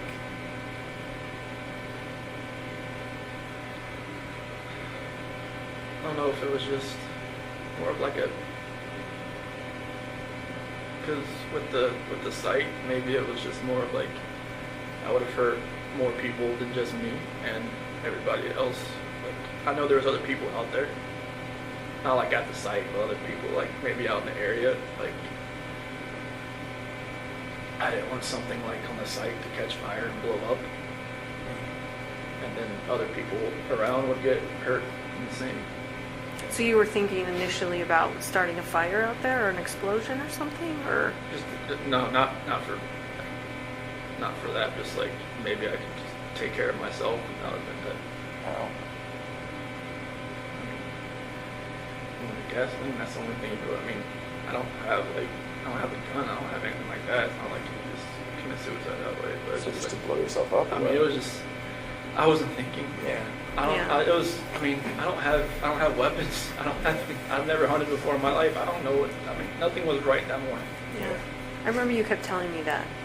You kept saying, I didn't know what I was doing, Tammy. I didn't know. Like, Yeah, when you asked me I about the remember- sheet, like, what were you doing? Like, I don't know what I was doing. Yeah. I think you were just like in automatic mode, or it seemed like. So did you drive straight out there? So what were you thinking on the way out there? It's kind of like what I'm doing right now. I'm just like, nervous, shaking, not knowing, like, what's gonna happen. Yeah. Like, I know, like, my life is completely changed. I don't know, like, what's happening. Like, honestly, like I try to picture that whole ride, like it's like 45 minutes to an hour ride out there, and it's just like, couldn't I have like saved my girl's life? Couldn't I have done something? Why did I do that? I don't know. Right. Like this is my flesh and blood. This is like what I wanted all my life, was to be a dad, just to have, you know, kids, and they love me, they, you know, all that, and it just nothing made sense. Right. Like the oil tank, nothing made sense. I'm just like, what the doing? Mm-hmm. So what happened when you got out there? I took Shanann out just to a place off to the site, Mm-hmm. and then What were the girls doing when you were doing that? just sent them back to the truck.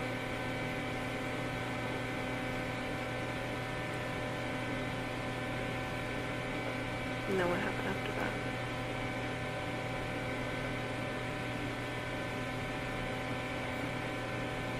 CC was first.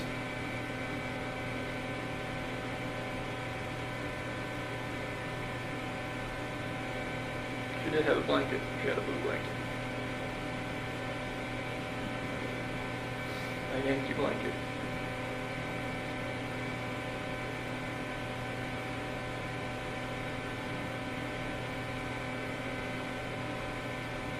So was she alive when she went into the oil tank? No. I put the blanket over her head. And that's how she passed. Couldn't breathe. I put the blanket over her head. I didn't want to. No.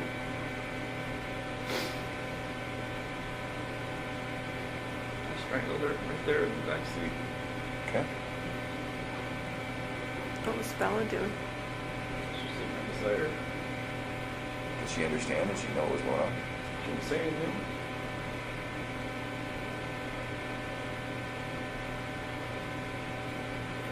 And then the same for Bella. Just without a blanket. With the blanket. Oh, okay. I didn't look.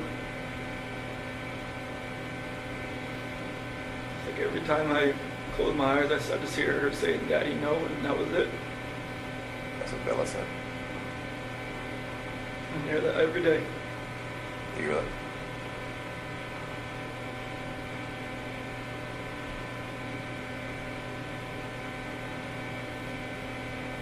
Sorry, man. You know, sorry doesn't really take anything back that I did. I know. Is it possible that in your mind you didn't want them to suffer throughout their life? Was this like a mercy thing? I mean, you can say that like after the fact, but it was just like, I don't. You didn't feel like that during it? I just didn't. It felt like it was just like an anger with Shanann, with everything, that I was just taking it out on everybody that was in front of me that morning. Yeah.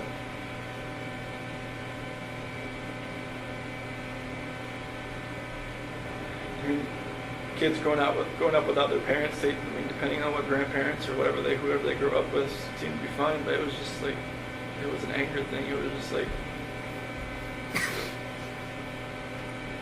And what were you so angry at Shanann about? Like if you could pinpoint it. Nothing that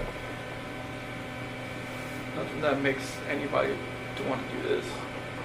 I mean, you could be angry at your spouse like your whole life, but you should never have done anything like this. You should never let it get to that point. Or not let it get to a point where I've never been angry before. Like, and this was like the epitome of being angry. Yeah. The epitome of like showing a rage. The epitome of like losing your mind.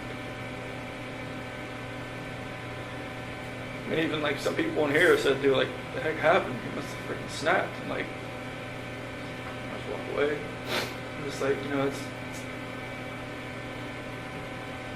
I don't see it in my mind how it could have, like, you know, I look outside every day, I'm like, what could we be doing right now? But, you know, right now I'd have a 5-year-old, a 3-year-old, and more than likely a 1-month-old son. And a beautiful wife. And just like, right now it's just me.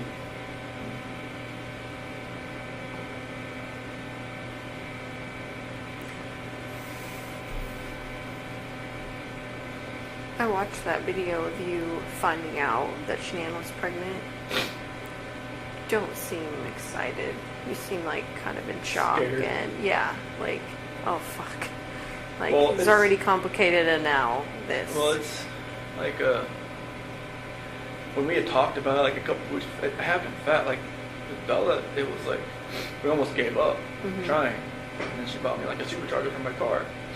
And then with Cece, it was like we had to try, and then finally, but with Nico, it was once or twice, and then like 2 weeks later, she's pregnant. Is that what happened? Yes. It's just like it was more of like surprise, scared. I'm like, wait, what?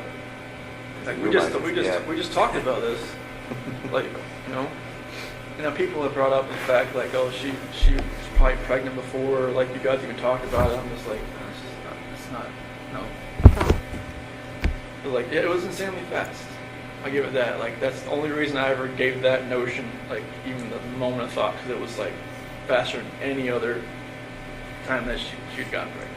You just didn't seem happy. Like, you know what I mean? Like, Yeah, I don't remember the video much. I know she was wearing like a "Oops, we did it again" shirt, I think, and I was walking with my cooler or something. And I don't remember like my actual like reaction, like watching the video, but like I could see her probably see like didn't seem like he was jumping for joy type thing. yeah, it didn't seem like that.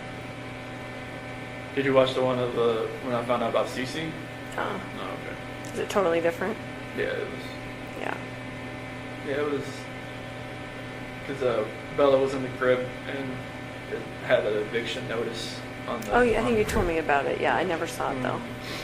Yeah, I picked up Bella and spun her around and whatnot. This time it was just me and Shanann, and she was in the kitchen.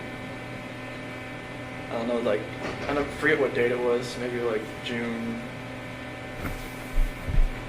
3rd or 5th or 7th. I'm not sure like what date it was in the video, but maybe I already felt guilty about talking to Nikki at work. Yeah. Maybe that was going through my head. Is that the potential timing? Does that make sense? Okay.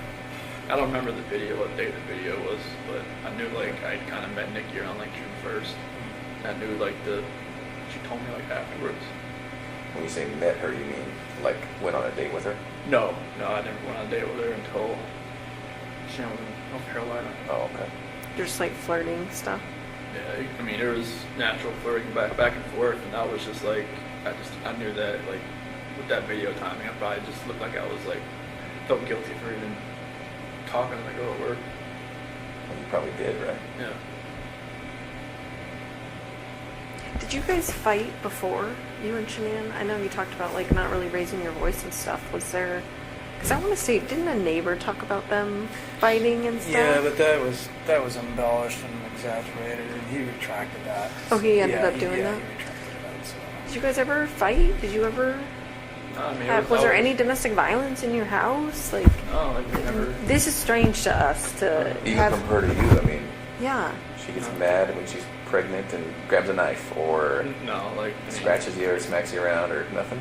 No, she's never like nothing. Okay. That's what makes all this even more hard to understand from my standpoint, and from yours too. Yeah. Did she ever belittle you at all? Did you ever feel that way, maybe? What was that? Did she ever make you feel like she belittled you, or you felt belittled by her?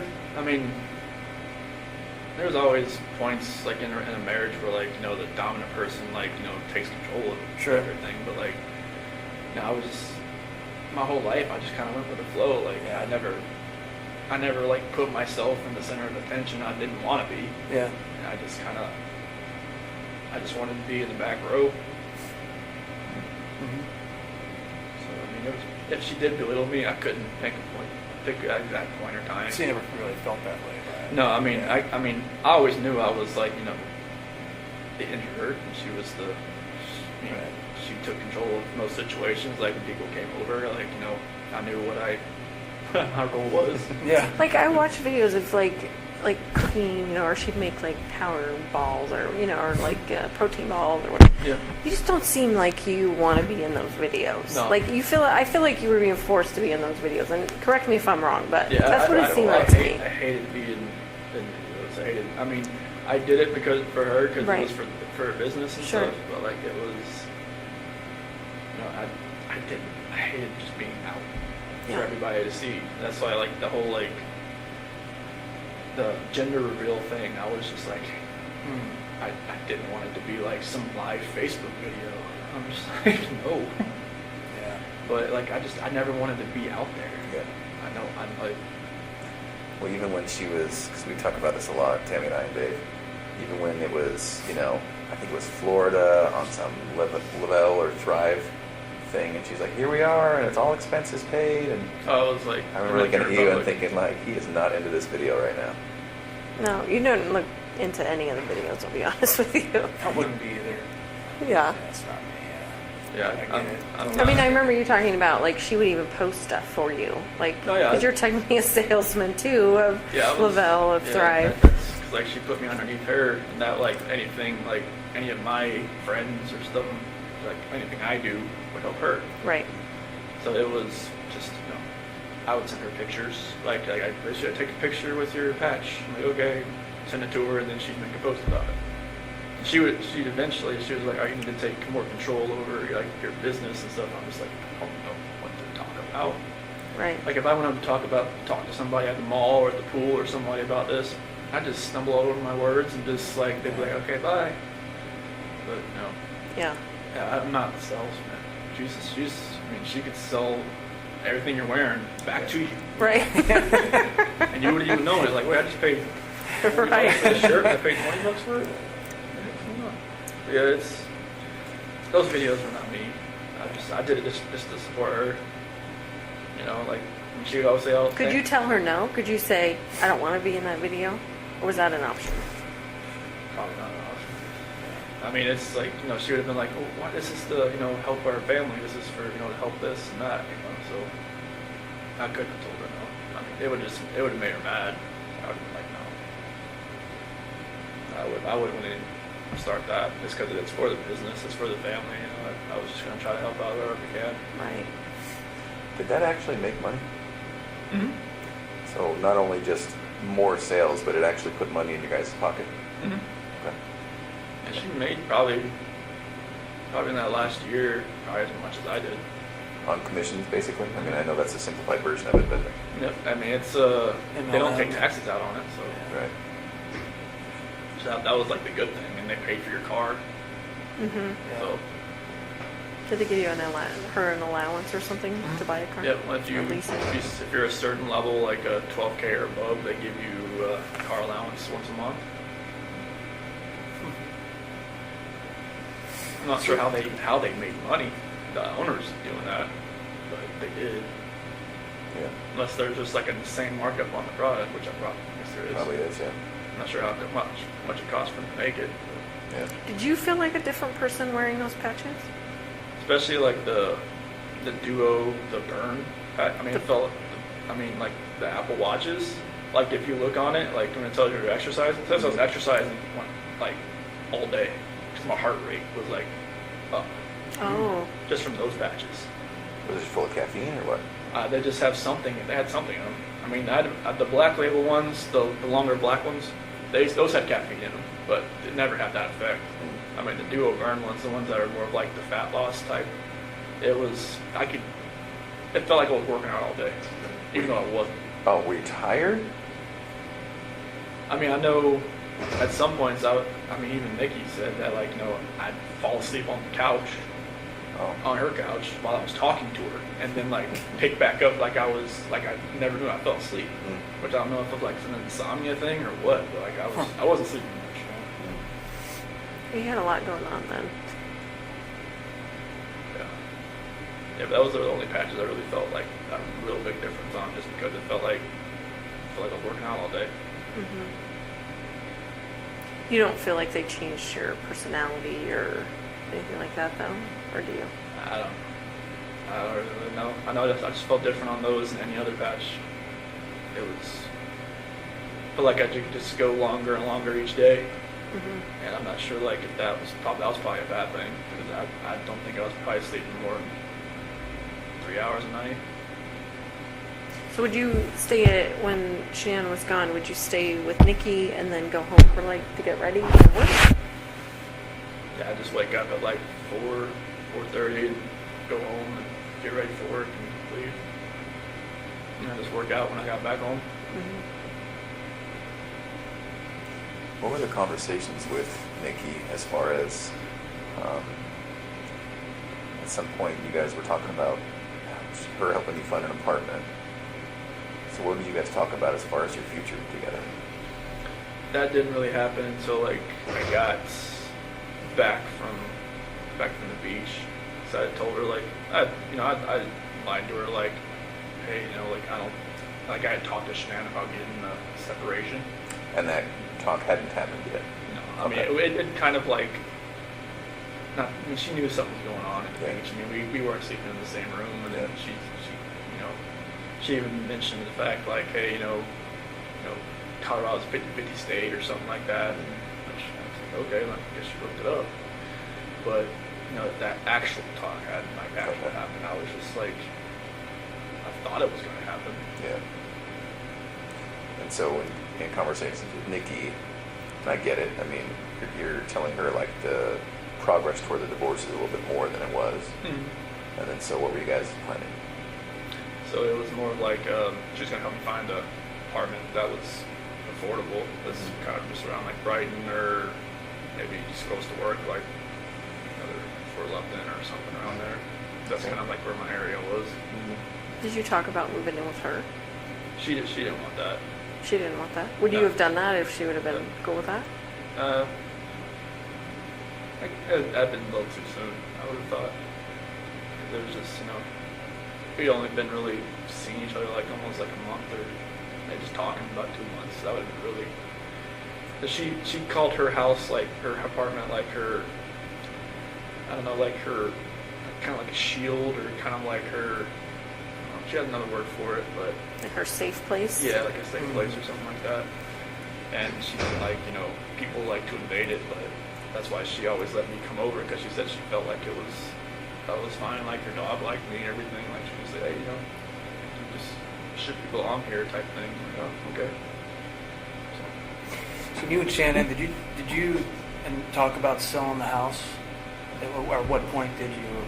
There was some discussion there with Ann Meadows. Yeah, she had sent an email to Ann about like how we would go about like selling the house. Yeah. And I think Ann told her about Ann was always about getting pre-approved. Just like like if you're going to sell your house, get pre-approved for like another house, so it's like much faster. Yeah, so you can just quickly transition from one to the other. Okay. When did that happen? Remember? I think it was either right before we left. No, that had to have been like first week of August, somewhere around there. I think she may have contacted her. Okay.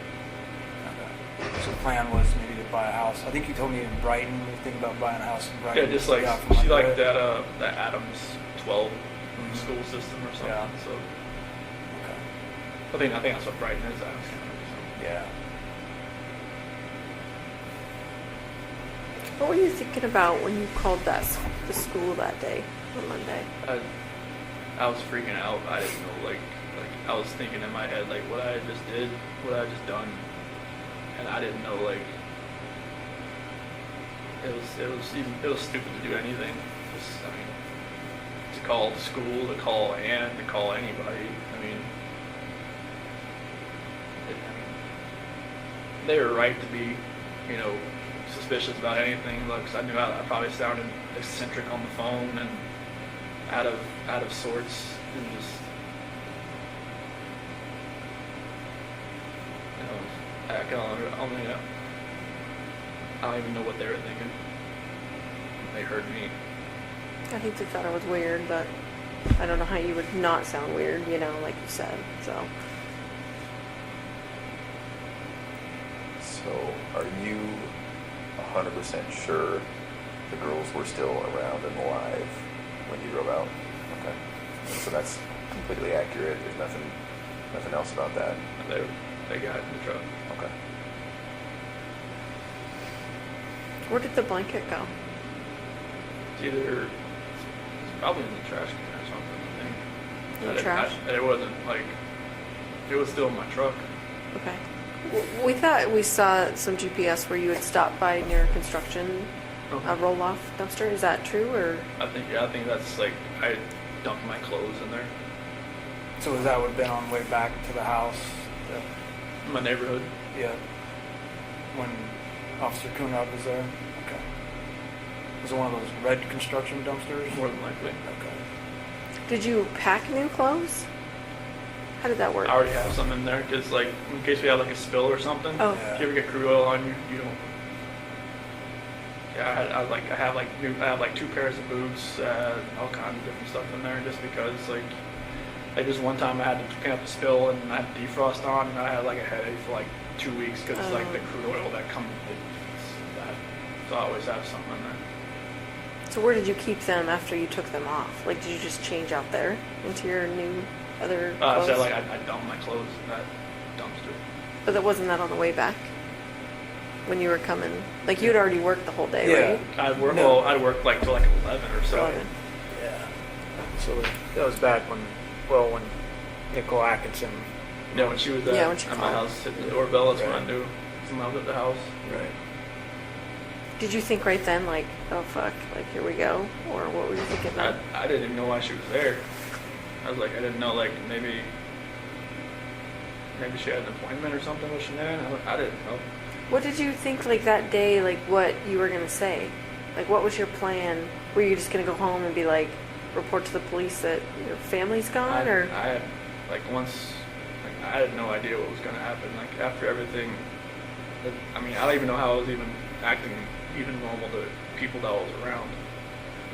Because when, like, Troy and Cody and Chad and Melissa and all them, like, you know, when they showed up on the site, I don't even know how I was even being somewhat even coherent what I was saying, but apparently that I should be. So I didn't know what was going to happen. Like I said, this wasn't like something like some Criminal Minds type. Like, well thought out Yeah, thing? it wasn't nothing like that. You're just minute by minute at that point. Yeah, it was. I had no idea what was going to happen. So once the girls were gone, was it also just a minute by minute thing as far as the oil tanks? Yeah, I didn't know what to do. I mean, just thinking about an oil tank just makes me want to throw up. And was that just because it was in front of you and there it was and just presented itself? It wasn't a plan beforehand? Okay. Was there any reason why the separate ones? No, it's like you said, it was like going up the stairs, and it just didn't. No, like what Frank said, it's like I was trying to separate everybody. That's not. No. No, Yeah. I didn't want to separate anybody. What was the reason? I can't even tell you. It was like I said, like something else was in control of what I was doing, and it was like I was doing something I never thought I would ever do in my life. Did you think there would be less chance of someone finding them if they were in separate tanks, or? I don't. Sounds like he's over there. Oh. I didn't. Whatever my reasoning was in my head that day, it wasn't sound. Nothing was right. And you don't even remember thinking about it? No, it was just like like a reaction of something that I wasn't even thinking about. Yeah. Can we talk about the trash bags? Do you remember that? Oh, There were two. Okay. Yeah, it's trying to, because like she kept, I didn't want to, like when I was putting, there's one coherent, I guess, thing I had, like I didn't want the girls looking at Shanann while they were in the back seat. So what'd you do? I put a trash bag on one end and on her feet and on her head so they didn't have to see. Okay. And they were just too little to kind of figure out, right? Yeah, they didn't know. Okay. That's good. I just know, like, when I was driving up there, I mean, you know, they were just, you know, sitting there just, you know, kind of asleep or kind of just, like, you know, holding on to each other, laying in each other's laps. You know, I didn't,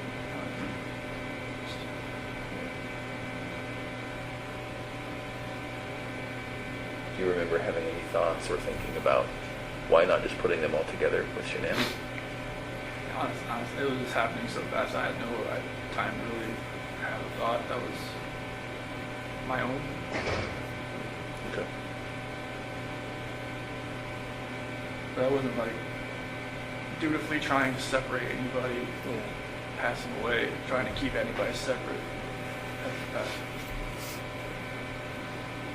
And everything, you know, Frank, Sandy, and Frankie said, you know, like I don't hold it against them. I mean, they can hate me for, they have a right to hate me for the rest of their lives. They don't hate They you. don't. In fact, while we're on the subject, I speak with them weekly, and I told them that we were going to come here and then hopefully would speak with us. And they told me to tell you, understandably, they're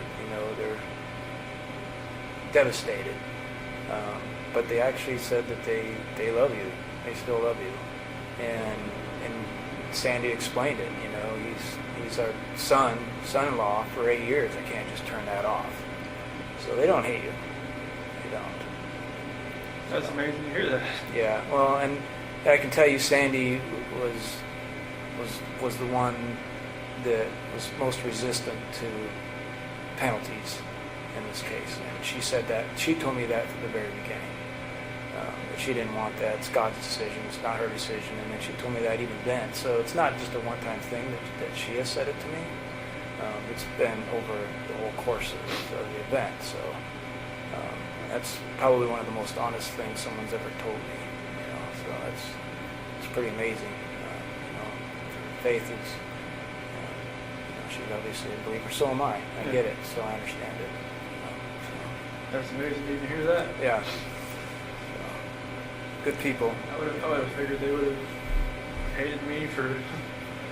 They don't. I mean, yeah, anybody would think that.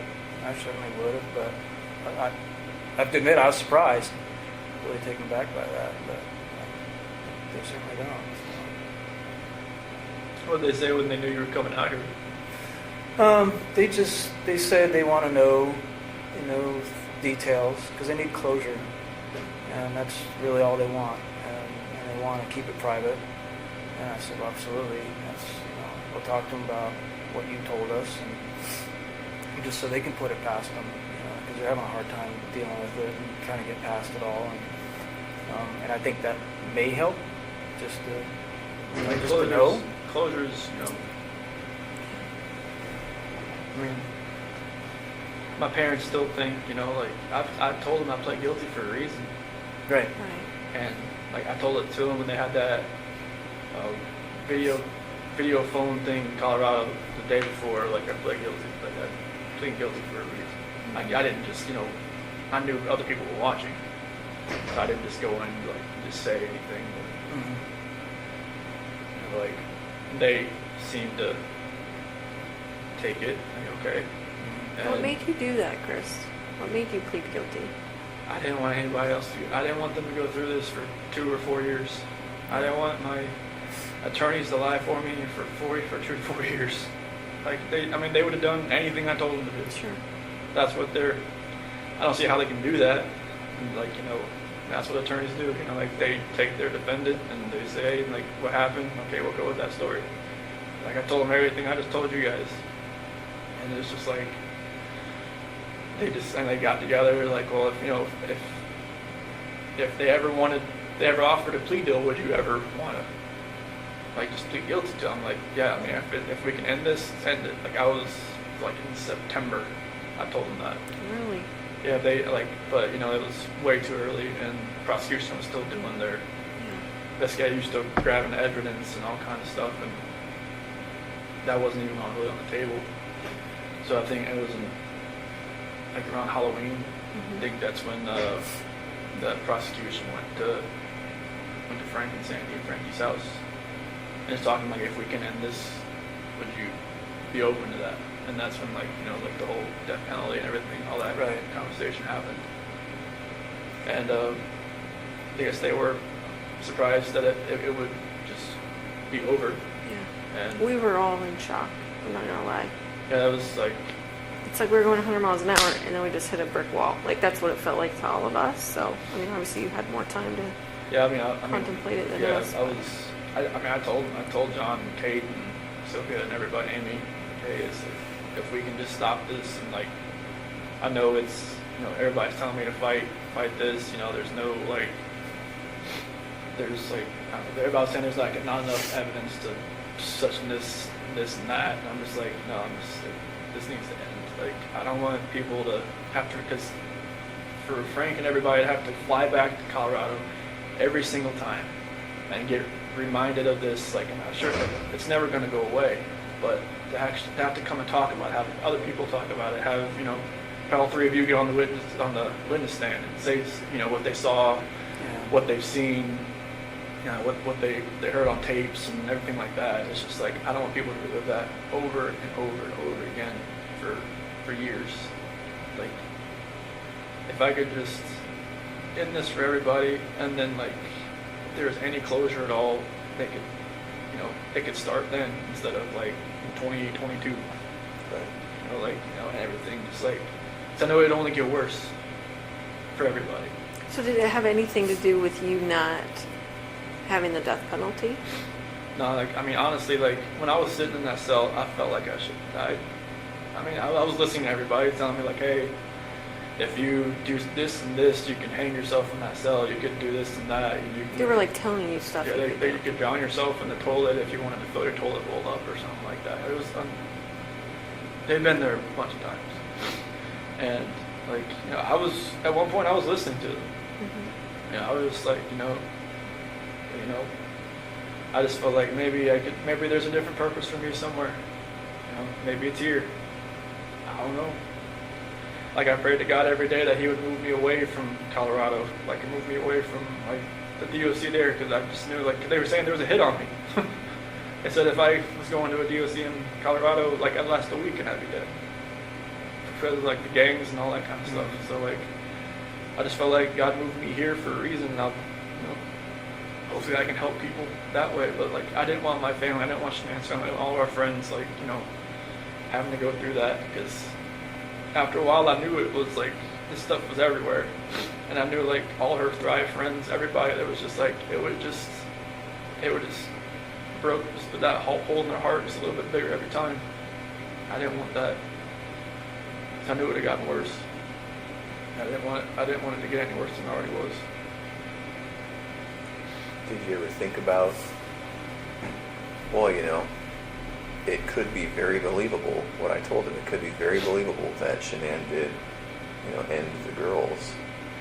And so maybe if I tried to convince people that, maybe if I fought with my attorneys on that, maybe I could lessen it somehow. Did you ever think about that? Honestly, I never even thought about the story until you guys mentioned it. Yeah? No. Okay. I wondered. I never even thought about it until you guys mentioned it. So what did you think about it once it got mentioned? It's just like, I just went with it. I didn't, like, you know, I knew my dad was out there. I knew it was like, you know, I knew they would probably believe it because, you know, my mom and my sister just never really liked Shanann. And I knew that, like, you know, I mean, through all this, like, I got letters from some of my friends that even said, you know, when we went over to your house, we could see, you know, Shanann was more of a dominant personality and more of like, you know, you're always helping with the kids and everything. Just, you know, you're a great dad and everything. We could see, you know, a couple things that I never saw or, you know, whatnot. And even my best friend Mark even said, you know, there was always, you know, something, you know, I didn't really get with Shanann. I was like, nobody ever told me any of this stuff, but okay. But yeah, it was, I never thought about that story. And, you know, that's what my attorneys were going with. Yeah. And then, like, I think it was probably the second week I told them, like, what had really happened. What did they say after that? They were quiet. They were writing it down. They said they wouldn't judge me, so I told them. I told them everything that happened. And they, you know, appreciated, like, I guess, you know, most of the time, you know, their defendant or their, you know, defendants don't, like, tell them actually what happened. No. Yeah. They just, you know, tell them, all right, get me out of here. This is what happened. But I told them what happened. I didn't want them going, if this was going to go, like, anywhere in courts, I didn't want them to be under a false pretense and, like, get surprised. So I know, like, there was probably things that you guys probably knew that maybe if I lied to them and just tell them, no, this is what happened, that it would have, like, made them look, you know, foolish and stupid and just like, unprepared. And I'm just like, this is what happened. And they, they appreciated me telling them that. So now they would be prepared. And that's when they were saying, like, if it was ever, if we ever went to them, the prosecution, and say, hey, if we could end this, would I be open to it? I'm like, if it could end, send it. I know there was like, wasn't her phone found on the couch or between the couch cushions? Like, did you plant all that I stuff? just threw it in there. You just threw it in Yeah, there? I was- Why did you do that? I don't know what was going on that morning. Like, even like, her watch, her phone, like, if I was actually, like, if I'd planned this, I would probably just take it out to the field or something, But, What about her ring and stuff? What were you thinking about that? It's like, maybe she actually really wanted the divorce. Maybe she didn't want to fix it. Just put it there on the counter. She took it off? Or did you take it off? I took it off. Okay. Oh, so that would look like she was saying, I want a divorce, I'm leaving it here when I'm taken off. I see. So the phone and her watch and the couch, was that morning before you left to go to service? Okay. Yeah, 'cause I think Nicole's son found it or something. Yeah. What other things did you do that maybe we even missed? So the phone and the watch. I think I threw the therapy book she wanted me to read in the trash. I don't know. That was that morning? I think so. Were you trying to make it look like she threw it in the trash? I don't know. I just like Oh. I just didn't think nothing was ever going to work again. So I didn't know what was going on. Did you go down to the basement? I thought the basement door opened. Yeah, the door is open, but yeah. So there was a lot of movement, I think it was around 4:26 or something. And the garage door opening, the basement door opening, and then of course the living room sensors and all. Do you remember what you were doing all during that time? Other than You had a lot going of in and out the steps, garage. I'll just say that. Okay. So like the basement, I'm not sure. I mean, the only thing I really have down there is my workout, the bench press and whatnot. Do you remember going down there for anything or opening that door for anything? Did you think about, well, maybe I'll take her out that way, or is it a walkout basement? No. I wasn't at your house. Okay. No, it's like a garden level basement. So Okay. But no, I don't remember really. I don't think I worked out that morning. Like, were you packing your lunch in the kitchen? Like, did you Oh, have to yeah. do all that normal Yeah. stuff? Yeah. Okay. Yeah, I definitely packed the lunch and everything. Did all that, but I don't remember about the basement. Unless I just worked out that morning, I just don't remember. I don't think I did. So one of the more, Unless there was a trash bag down there, that's Yeah, you got trash bags from there? maybe there wasn't any in the garage, and I went down there and got one. Do you normally carry a roll of trash bags in your truck? No. So there was a roll in your truck. There was? Yeah. Maybe I just grabbed it and brought it with me then. That would have been kept in the basement, maybe? Or Basement or the garage. or the garage? I'm sorry, what were you saying, Graham? one of the more kind of poignant or tender moments in all of this was seeing you with your dad when he came in. What was it like when you picked him up at the airport? It was very strange. It was kind of like I almost knew this was probably the last time I'd ever see him on the outside. In my head, I knew that. Yeah. What'd you guys talk about? Honestly, like, he just wanted to talk about sports. He's always kind of like, distance himself from like a problem type thing. Like, when, like, if there was ever an issue or anything like that, he always want to talk about, like, just bring up, like, when I would try to get him to quit smoking, like, all the time. Like, that's after, like, I graduated high school and whatnot, he would, Are you talking about cigarettes? yeah. Okay. And he would always, like, just change stuff. He'd be like, oh, you know what happened in the race? Football, just something. I mean, he just never wanted, like, he said, okay, yeah, I'll get to it. And then just, boom, something else. And, I just kind of felt like it was kind of like that, like he asked like a few questions, like, do you know where they're at? And do you think, think you know where they're at or anything like that. I just, tell them no. And then like start talking about, just want to talk about sports and just like normal things. And just kind of, I'm not sure if he maybe knew anything, maybe he kind of figured out something maybe happened and just wanted to talk to me as his son. Is it possible he saw that you were in a stressful situation and wanted to do what he always did, make Yeah. things comfortable? I think that was a good way to put it. I bet you picked up a lot of that from him. Yeah, because stressful situations, like the gray hair didn't show it, but like I try not to be in stress.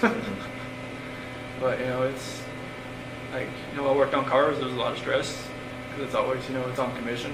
You get paid what you do, not by showing up.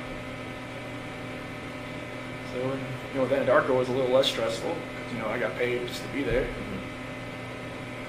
But, Was your dad's marriage like yours and Shanann's marriage, as far as like your dad was the more passive one and your mom was the more my mom dominant? was always the more aggressive one. Was she like Shanann in a way? I mean, were you attracted to Shanann because she was kind of like how your mom and dad's relationship was, or? It was like, it almost mirrored like her mom and dad's relationship, honestly, because her dad's like my dad. Because they're both like kind of calm, cool, collected. I could see that, yeah. And her mom is very, Sandy rules that roost. Oh yeah. yeah, very. And it's just like, I kind of related it to that. Because like, her mom always said like, she always told Shanann that she would marry somebody that was kind of like her dad. I felt like I was kind of like her dad. I mean, I wasn't like, I couldn't build a lot of things he could, but, our personalities were kind of like, I was always, I think he really liked me the first time he met me because, like, I was helping Shanann with this, she had got this car from the dealership that she worked at, and she was driving around, and it felt like, the wheel was about to fall off. And I pulled over where her dad was, and I got underneath it, jacked it up, and I was like, trying to fix everything. He's saying like any other guy she'd ever dated would have just like stood by and watched me do it. And so I think that's when he really like kind of like me. Took to you. Yeah, just like I was always wanting to help people, not to hurt anybody. Well, and you helped her all through her lupus, and you're at the colonoscopy, and you're jacking up the car. And Yeah, I mean, anytime she had an issue with like a car at the Dirty South Customs, and like I would just go out to work and see what I could do with it. I would just do whatever I could to help. yeah.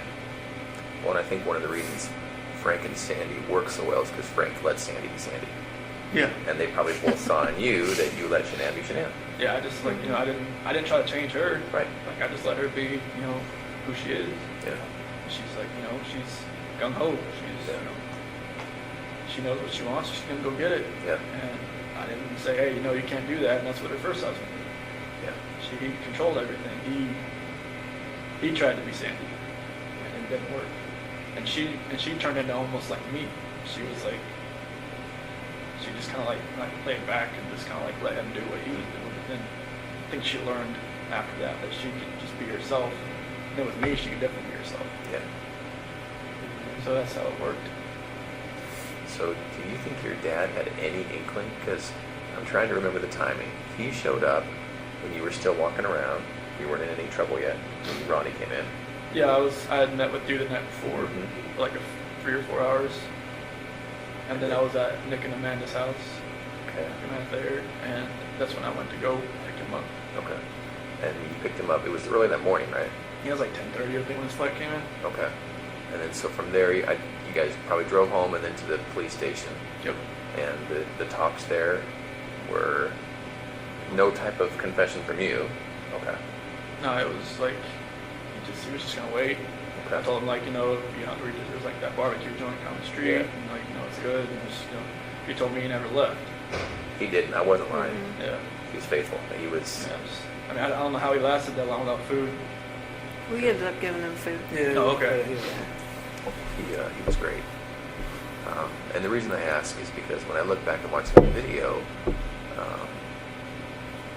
now knowing what I know after talking to you today, I can see how genuine he was. But I just didn't know if you guys had come up with some sort of plan. Okay.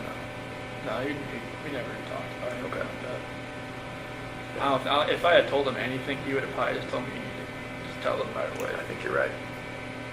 Like, he would have still loved me either way, but he would have told me, you need to tell him, Yeah. like right now. Yeah. Like, you don't need, I mean, I didn't think I was going to be there for 14 or however long it was, like 10 hours, however long I was there that day. You were there a long time. Yeah, but it was, he would have told me just to say, just to tell you. Yeah. Did you know walking in there that you were going to tell us? Or did you think, I didn't, I mean, I knew there was a reason you brought me back in. I know, well, for the, what'd you think about the polygraph? that was horrible. Why do you I say don't- I that? don't know how you do that. Why do you say that? Because Tammy's a torturer. I'm not. No, like, I mean, Tell you, me. you answered, you asked me questions for like 3 or 4 hours beforehand, and then you do the polygraph, and it's like you just break down somebody's brain to where like Too it's like much or too what? much. Jello, and it's just like I know it's you guys have a job and you have a plan, and that's you executed it. But she's thorough, right? There's just No. there's Yeah. no way to get out of there without the truth. No, I mean I kind of knew like because right when you asked me about like Saturday night, when I told you about the walking, I was like, man, she was like going through her head. I was like, why? Well, we did know, we found out about Nikki right before the polygraph. I figured that out after with meeting with John and everybody that Yeah. she had met with somebody from the CBI, Mhm. like on the 14th or the 15th. I was just like, wait, they were talking. Oh, okay. So you already knew. So, but I mean, I didn't know how extensive it was, but yes, we knew. yeah, right then. I mean, walking in there that day, just walking into that room, I knew I wasn't walking out. Yeah, Just the feeling I had walking in that room. yeah. Just seeing all, I mean, I don't remember if the polygraph stuff was already in there. I think it was. It was, yeah. But it was, I knew I just feel like sometimes when people, do the bad thing and they stay, like, some part of me thinks, well, I think they're here because they really want to tell us what happened. Because it's not normal that you want to keep all that in. Like, that just kills people on the inside, and I could tell it was killing you that day. Yeah, I mean, it was just like that. The 13th when I slept in the house, it did nothing. I don't think I slept maybe like 2 hours because I just finally just got so tired I just fell asleep. I had every light on. Nothing felt right. What were you thinking about during your media interviews? I didn't want to do it. Why did you do it? Did you feel like you had to do it? I felt like, they would have just kept knocking on my door until I answered it. And like, I didn't even set it up, but Nicole Atkinson set it up. She told me, hey, Fox Is is she gonna, the one that set it up? she said Fox is going to be at your house at 10:30. I'm like, what? Like, okay. And I think I even called you about it. Like, what do you recommend that I do? And he's like, it's kind of up to you. I'm like, okay. And I called one of her friends. What should I do? And she said I probably wouldn't do it, but I just felt like I don't even want to know what I said, what I looked like on there, because I knew it. Some people said it just made it look even worse after the fact, but It didn't look good. I mean, obviously we can't say, oh, we knew right then he was lying, but I think we all watched it together and went, this might be bad. yeah, I mean, I had that feeling after I watched it. So I could kind of see it in your face. it's like I was just lying to more and more people, and it's just like Do you have internet access here? no. Say don't get into that trap of putting in watching What all trap? that. Oh. The social media trap and all that. No, It's they don't. ridiculous. They don't let you have social media here. Like, I think some of the GP guys are getting like these little like tablets or something that are like the size of like a older iPhone or something. Mm. But I think they can use like email. But I'm not sure about like social media. No, definitely no social media. But like, I'm not sure about internet or not. But this place is kind of like a dead zone pie for phones, anyways. I would think. I don't know, we're getting service, which is weird. Yeah. I didn't think we would. At least right here. Yeah, right in this room. Maybe this is kind of like a hub of Yeah. computers. Yeah, that's This true. is the spot. Yeah, computer room. You would hope that it had some. Did you talk to Nikki afterwards? After all this happened? on the 13th and the 14th. What was that conversation like? It was the 13th. It was kind of like, it was more text and then maybe a phone call, like a phone call. And then she thought maybe Shanann like took off with the kids, like just, because I was telling her I didn't know where they were and all that. And then the 14th, she kind of like, I think she kind of thought something may have happened because they hadn't come back. Why do you say that she might have thought that? Or, she kept asking me like some weird questions. Like she kept asking like questions that only I would know, but she was testing to see if like it was actually me on the phone. Like what do you mean? Like she would ask like, like what's my dog's name, or like what do I like, what yoga studio do I go to, or something like that. I'm just like, like I just answer like and then like another thing about I'm not sure if this is you. I'm just like, okay. Is this through text or is this through calls? Text. Oh, okay. So she wasn't hearing your voice. Okay. Yeah. Is it possible she thought you'd been arrested and we were on the phone?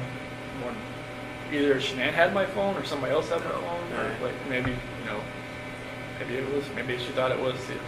Well, hopefully Shanann would know all the answers to those questions, right? No. This is Nikki asking me. Yeah, but Okay. if she's asking you your name of your dog and what yoga studio and Yeah. like wouldn't Well, Shanann know that? maybe she thought maybe I was with Shanann. That she was just trying to find out who she was. Mm. I Yeah, could like see some that. of the conversation like on the 14th got a little weird. I think that's when she met with CBI or something, or FBI. I'm not sure who she met with first. So she talked to you after she met with? No. Oh, she That did. was like she had told me like, this is the last time you'll probably hear from me. I'm going to stay at my friend Jim's place. All this is all going on. She said not to contact her until this is done. She told me to delete everything, and I didn't delete everything. I just okay. I'm not sure why I didn't delete everything, but probably helped you guys out a little bit. But She told you to delete everything? delete all conversations. Did all she tell you why? correspondence. She just said delete it. Which I don't think you can ever delete a text message. We're pretty good at getting deleted text messages. Did when your dad came in, one of the first things you guys talked about, he said, kind of quietly, I cheated on her, I cheated on Shanann or something. Your dad didn't know until that time? No, they had, when I was in North Carolina on August 6th, when I spent most of the day with my parents and my sister and everybody,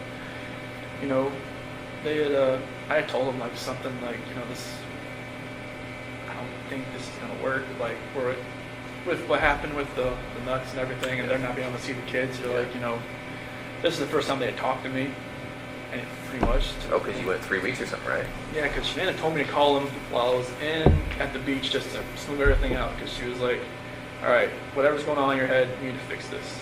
But she didn't want the kids to see him. She didn't want to see him. And then, like, when I did see him on August 6th, it was after I went and saw my grandmother. She's in a nursing home. And she still wouldn't go see my parents or anybody with the kids. So I just told her to leave me there, and my dad would come pick me up, and spent the whole day there. And I just they were they said they want to see the kids. They just don't know if they could ever just forgive Shanann for everything that happened that day. I guess I'm not sure like everything that was said that day when they had that argument, but apparently it was like a knockdown, drag out, like bomb that went off in there. Pretty hurtful things. Yeah, I'm guessing so. And they just don't know like if they could ever forgive her or not. And I just I never told them about cheating on her. Like they even asked me, is there somebody else? Oh, did they really? Yeah. So they could kind of sense maybe something's going on. Yeah, because Nikki was texting me the entire time I was over there. Oh. It's like they could kind of see like I was texting somebody, but it was like maybe they kind of knew. Like even like when I was in San Diego talking to my friend Mark, I told him about Nikki, but I didn't tell him like I was gonna meet up with her. Okay. I told him that I was trying to I should have just told him right then. Maybe that would have helped me. I know maybe he had an instance where there was some girl coming after him, and she was engaged, and he ended up getting with her, and then they were together, and then she cheated on him. Is this before he was married or during? It's after. Okay. But like he could have, helped me, but I just, I never told him the whole thing. That, it was a lot further along than I wanted it to be. That's interesting to think about, right? Because your dad could have given you some good advice. Yeah, everybody. Now this is my friend Mark. Oh, My I'm dad. sorry. Okay. Yeah. When I was in San Diego. Oh, I got you. So you think you told Mark about that and hoping that he maybe question you about it, or? I was, because Mark, my best friend, I grew up with him since I was like 8, 9 years old. Yeah. So like, he had been married before, and it didn't work out. I guess they were stationed together or something, like over in Korea. And I should have just kind of just came out with like the whole story, like I just told him there was this girl at work that I've been talking to, but I'm just distancing myself from her. Yeah. But that wasn't the case. Yeah. I was just letting it, exponentially get worse. Right. And if I had told him like, hey, Yeah. he would have been like, whoa, man, like, all right, take a step back and look, Yeah. Right. and like, don't like fall into that trap, being you're gonna be alone for 5 weeks. And there's times I wish, like maybe Shanann didn't have to go away for 5 weeks. Maybe we all just went for 1 week. Yeah. Nothing would have ever happened. It's only, 5 weeks alone. That's the only reason really that was almost even allowed to happen. There are quite a few people who would tell us, and who do tell us, you need to look into Nikki more, Nicole Kessinger. All the way from the extreme end of things being Nikki's the one who ordered the hit. She was there, hiding in the basement. She was there. So the extreme is she's the one who told Chris to do it. She's the real problem. All the way, that's the extreme side, and then all the way to, well, there were these texts where she was infatuated, she was in love, she was saying how good Chris was in the sack, and maybe we should look at her more. What would you say to those people? She had her moments where I had to talk her like off a ledge kind of deal. What does that mean? It's like, I guess after the fact, there was like videos of her that she was like recording herself because she was like bipolar or something. I never do that. But it's like, and she would get worked up about nothing.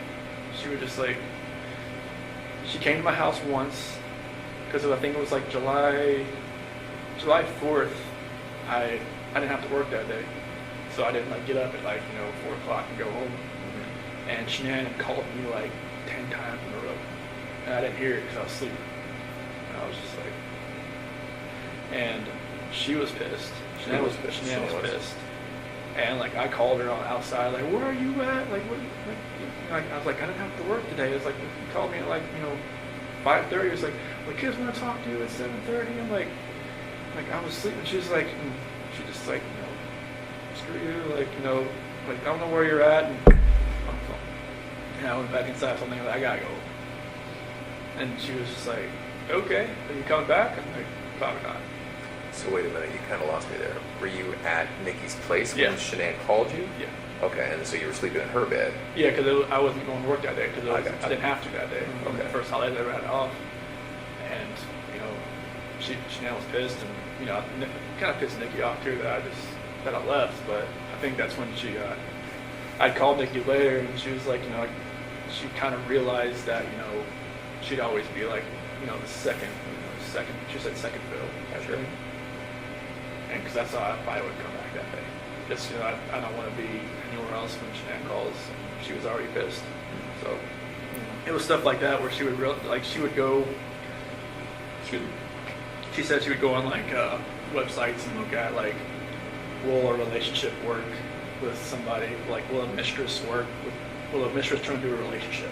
That's what Nikki was looking at? Yeah. She would tell you that, or you She heard told that? me that. Okay. Yeah, she said that she would go on websites and look at stuff like that. I was like, why do you even look at stuff like that? She's like, I just want to see what other people have experienced. But so that confuses me though, because I thought earlier you were saying she thought you were heading toward a divorce. So why was she looking at herself as a mistress? This was later on. Oh. Like, okay. In August, like Okay. the first week of August, when I told her, like, I had to have that talk with her about separation. Uh-huh. That's when, like, she started looking at, like, apartments and stuff. But, like, during our July relationship type thing there, Oh, I see. that's when she was looking up, like, will it actually work? Okay. She told her friend Brittany about it, I guess, and Brittany told her not to do it, but she said she'd already made her decision.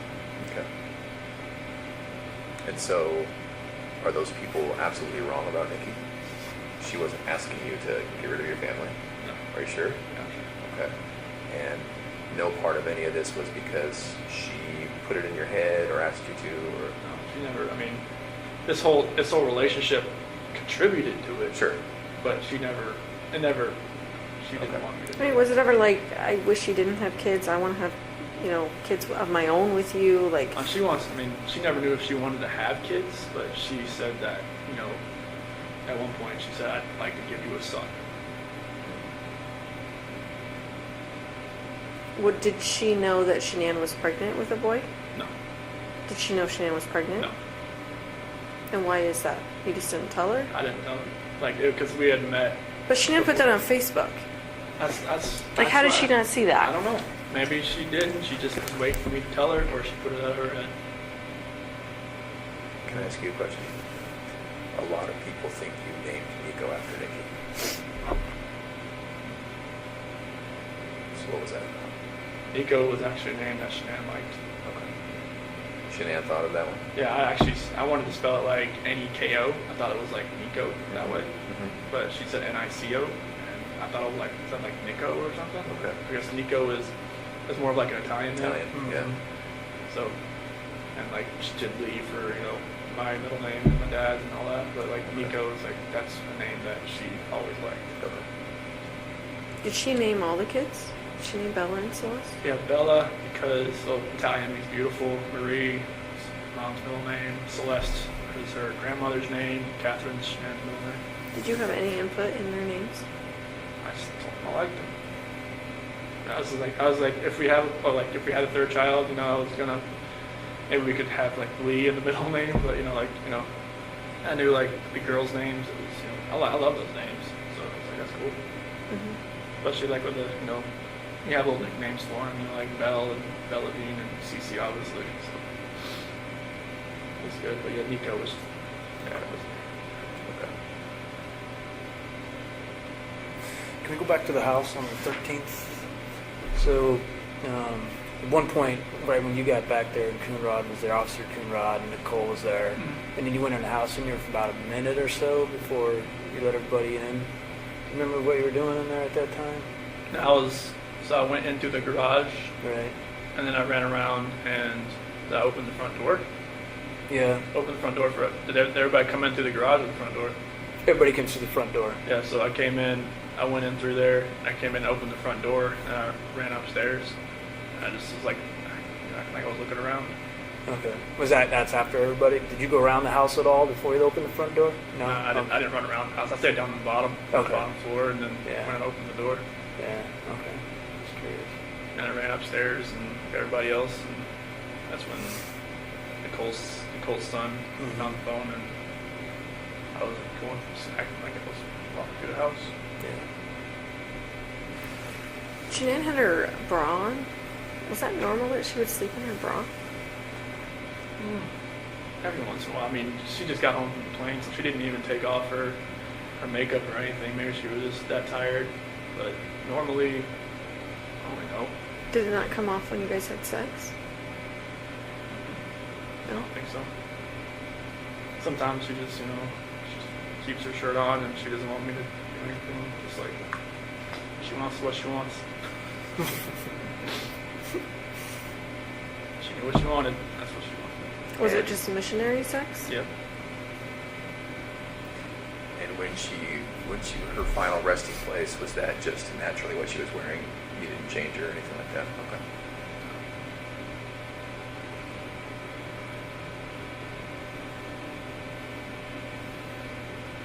Did you have to see any of that stuff? Pictures or anything? No? I asked not to. Okay. They said I could. I was like, no, I don't want. I've prayed for those hazmat workers that I'm sure it was hazmat, right? That had the You were part of it. yeah, and like We were all there. We were all there. I'm sorry. Yeah, I never wanted to see it. I just prayed for that. I'd rather have to be there. So I never wanted to know what the aftermath was. And they said, like, you know, if this ever got to ever got like a preliminary hearing that I would have to see him just to be prepared and not have a reaction, an initial reaction. But I was like, I don't want to see him.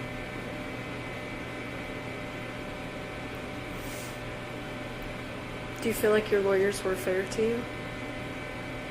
Yeah. Yeah, I mean, they were my only human contact, really. Yeah. So they're kind of like, almost like a guidance counselor almost. Yeah. Did you feel like you were driving the bus, though? With your decisions you made, Yeah, or I no? was like, there's a lot of things I didn't really know what was going on behind the scenes. Like, Sure. maybe there's a lot of things they never told me. Like, like stuff that came out like afterwards, like that whole Nicole Kessinger article in Denver Post and all that kind of stuff. They told me like afterwards and everything, but it was.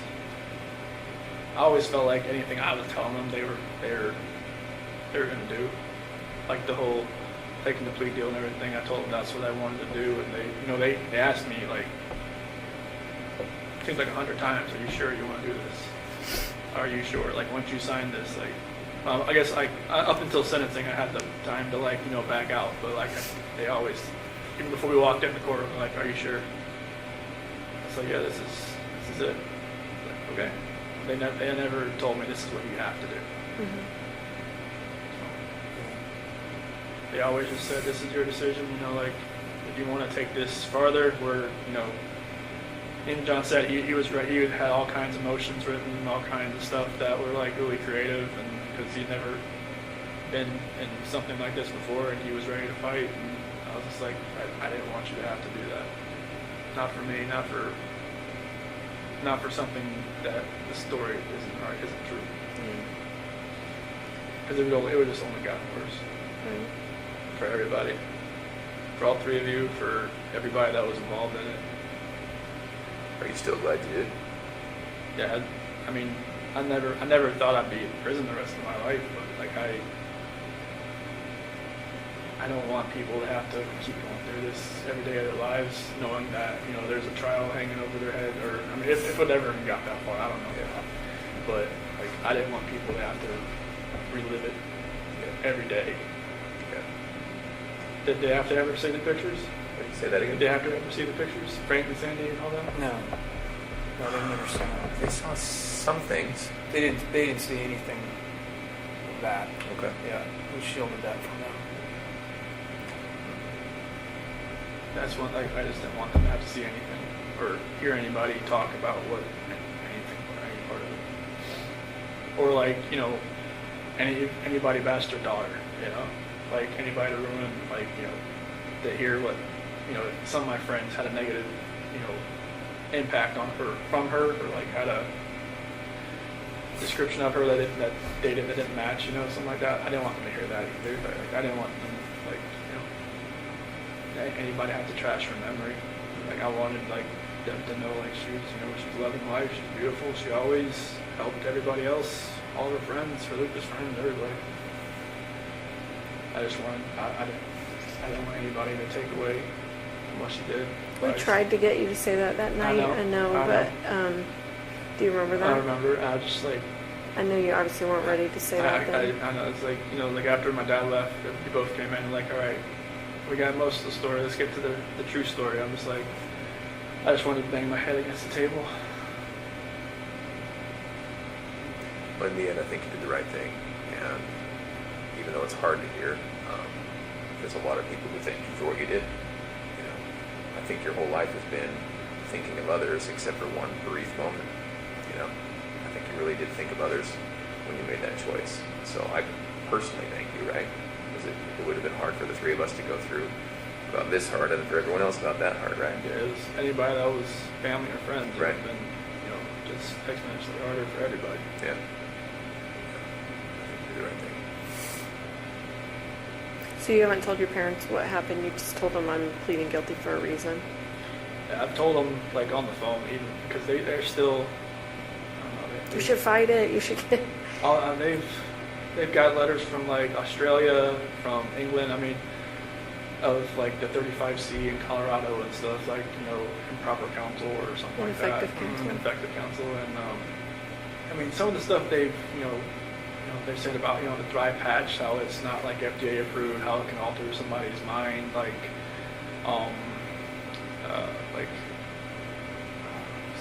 there was some kind of condition, but there's something else they call like CPSD, complex post-traumatic stress disorder, something like that. Have been like, some people from England have had it. It's like they've been in an emotionally abusive relationship and stuff like that. I mean, just like, some of those subjects they put in there, like, yeah, I can relate to it, but like it doesn't make up for the fact what happened. But like they've got a lot of support they've got a lot of hate mail, a lot of phone calls, a lot of like stuff like that. I wish they never happened, but they get some support, which is good. But on the phone, they still think there's a chance that I could get out. Yeah. I mean, you don't want to ever think your kid's going away forever. Like, yeah, you don't want to fathom that. They tell me to fight it, like, they don't, not every day, but on their bad days, they'll get a bad message or a bad letter, and then they'll just come revert back. Is that more your mom or your dad? My mom, she loses it a lot. Yeah. On the phone, my dad's usually trying to, like, hey, don't talk about this stuff on the phone with him. Because it's just gonna rile you up, and it's gonna make him go back to his cell, and he's just gonna think about that all night. Right. And that happens a lot. Yeah. Would you ever want them to know what you're telling us today? I'd rather just tell them myself. Yeah. So they're coming. I think they're gonna try to make a visit in like May or so. So they don't know. Do they still think that Shanann killed the girls? They still believe that, even though I told them I pled guilty for a reason, but they think that I was, their words like railroaded by belief. Yeah. Because they felt like they pressured me to do it. Yeah. Do you feel like that? No. No, they asked me plenty of times. This is like, they wanted to fight. Like if I said fight, they would have just, gone and, put on their gloves. Yep. Just went in there and did it. And it's like, no, I can't have you do that. So Chris, you care about others deeply. I can tell. You worry about others. And I've asked you, a bunch of times today, but you're not just telling us that you did it because you feel bad for Shanann's memory. You did it? Okay. I have to say, like, after this was all over, people would bring up, like, oh my gosh, I bet you're going to find out that Chris, used to torture animals and, all this stuff.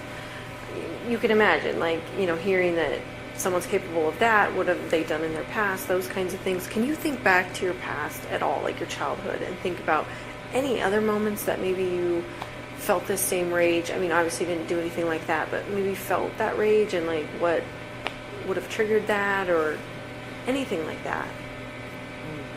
Not really. I mean, I was always like somebody that tried to coax people down, not to, like, if somebody wanted to fight somebody else. I think I got in a fight like when I was in 3rd grade, but it was like, we ripped each other's shirt, went away crying.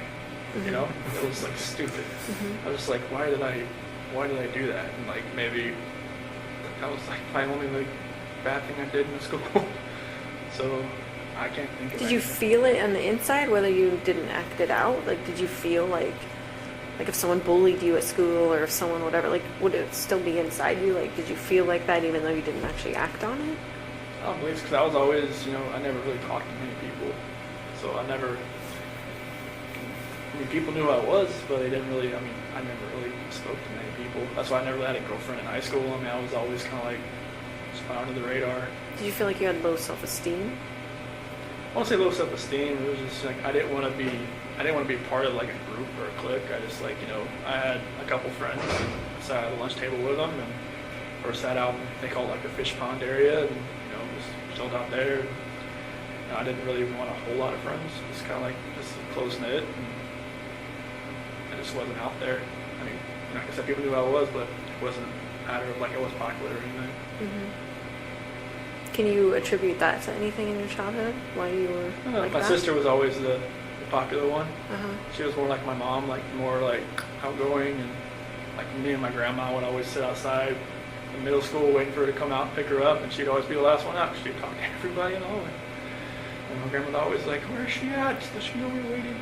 But, I was just the opposite of her. Mm-hmm. And I was like, sometimes you have kids that are like the same, and some of you have opposite. Me and my sister could be opposite. Maybe I just drew on that I didn't want to be the popular one. I wanted to be just a regular guy. Mm-hmm. So there was not really like bullying or not like I remember. Nobody ever really came up to me or wanted to fight me or. Never got made fun of. Never. I mean, I had braces and I had like a bowl cut for a while. I guess could have made a big fun. I think most kids did. The 80s and 90s were cruel. Yeah, it's like a Jim Carrey cut with a bowl on your head. Just shake them around. But yeah, I don't think there was anything that would be pent up inside me From childhood. childhood. I know you talked about your dad having an addiction when I was talking to you. That was after I left. I left home. Was it cocaine or something, or? It was some type of powder. I'm not sure if I guess Okay. it's cocaine. I guess that's. How do you think that affected you? I don't think it affected me. Well, it did affect me, but it didn't like take like deep down. It didn't like really hurt as much as I thought it would. It was kind of weird because when my mom and my sister told me, like when they talked to him about it, it didn't seem to register. Like I said, like he would just change subject, and like when I talked about it, he eventually immediately changed subject. I was like, because they found like cuts on his like CDs and stuff where he would like separate it and stuff like that. Yeah. Because he at a car dealership, I mean, you find guys that do that kind of stuff all the time, I guess. But he was just coping with like I never came back home, and because before I met Shanann, and it was just. Did you feel guilty that he's now using drugs because he never came back home, like he lost his kid? I never really knew why he was doing it. After the fact, I knew it was because he was coping with that, but I never knew why he really actually turned to drugs. My mom thought he was having an affair because like, all this money was going somewhere else just for the drugs. But like myself, I never used drugs, so I always try to tell him like, hey, like what's going on? Like why do you need to use this? And just like you could be using this for a whole lot better things. Just don't throw your life away. I mean, like, because you could see in his face, like, it's like eyes, like everything was getting like, like the drugs through your face, and like your skin was getting all loose, and like he was losing a lot of weight. Mm-hmm. His nose was bleeding all the time, and all kinds of stuff like that. And I was just telling him like, hey, you smoked like every day of your life since you were like 15 or 16. You're like, I can't get you to stop that, but I can get you to stop this. Right. And he put it away, I guess, pretty quick after I talked to him about it. Do you think you were closer to your dad than your mom? Mm-hmm. Yeah. Yeah, we always went to races together, and just, he always came to my sports, played for a couple school sports, right ball, all that kind of stuff, Yeah. My mom would come too sometimes, and my dad was always there. Always there, yeah. Even if I wasn't playing, he'd just come there just in case I can't win in there. Aww. So, that's cool. Yeah. Well, I wondered if they hadn't visited because they weren't ready to visit, or if it was a money thing, or like Visit here, getting the or- time off. Oh, no. Yeah, you like Visit here? Yeah, visit here. Well, I just told him, like, we can't drive in the snow, so it's kind of like, I don't want... It's These just- roads are bad. Yeah, it's, I think it's like an hour from either Madison Airport, whichever Yep. way it is. I told him, like, wait till springtime. Good advice. Yeah, It's pretty brutal. it was yesterday. Do they have money to get here? They sold my toolbox to get some money to come out here. Okay. So, yeah, so they'll come out here, and, like, they said April, but I was like, just maybe push it till June. They said they can somehow have a blizzard out here in April sometimes, too. and, like, the late spring blizzard, yeah. so lake effect stuff is crazy. Yeah. Mhm. And how are you doing mentally? I mean, the first time I didn't know I was coming here, obviously. I mean, when I was at DRDC, like, They swooped you up, didn't they? I was there a week. Like, the first day I got there, they put me through the ringer. Like, I had like 11 tests to do, like mental tests, like reading, math, all kinds of stuff, just to see where my IQ was. And then I just sat there the rest of the week. And then Sunday came along, and after dinner, they said, "All right, strip down and put this on." I'm like, okay. And then walked outside and put me in the van. And it's like, good. I had no idea what was going on. and they stopped in Sterling, which really freaked me out. I was just like, I don't want to do this, because I heard so many horror stories about that place. And they just stopped to use the bathroom, and then we kept going. In the prison? Do they use the bathroom at the prison? Yeah, it was like at the watchtower outside. Oh.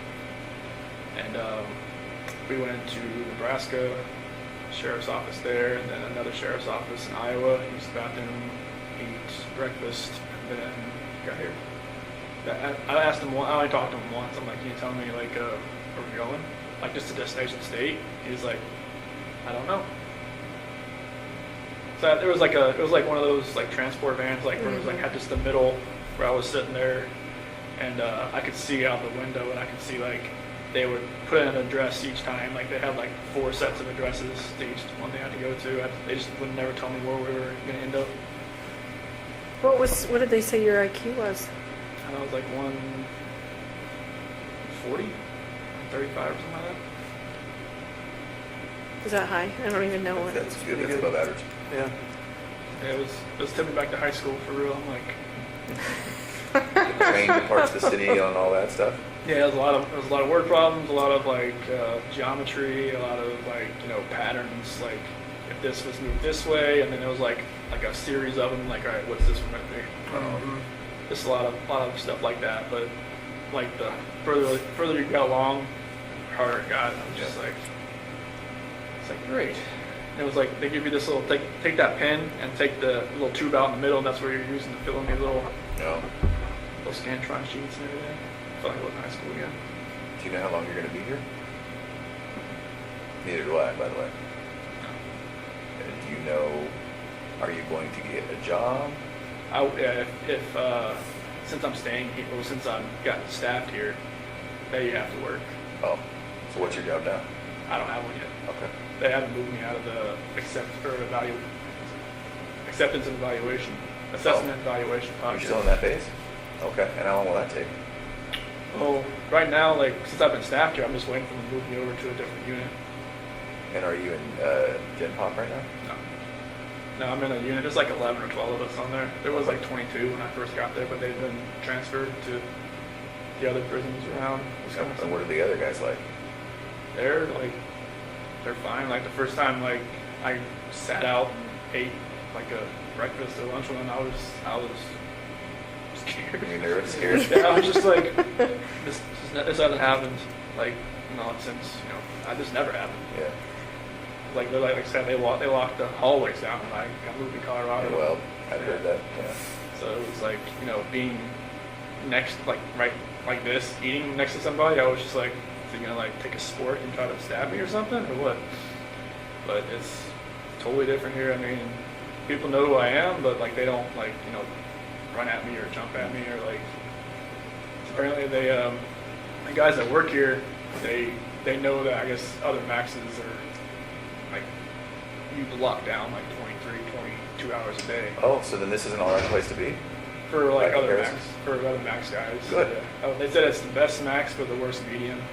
Oh, Because if you're max, you're working, so you're out at your cell working. Like if you're a clerk or if you're in the kitchen or if you're in the rec area, you're doing something. okay. But yeah, they said like if you get staffed here, it'll be best for you. Plus, they say it's not as like rowdy as some of the other places. Yeah. That's pretty intense. Yeah. So like, I mean, I'm going to the GP area. I just don't know when. And you think it'll be while you're here? Mhm. Okay. And Yeah, what are the- they said like I guess it could take it takes a while to get moved from max to medium because in Colorado I was classified as minimum restrictive, but with the charges it would have been medium, but here it's automatically max. And what are the other guys in for, do you know?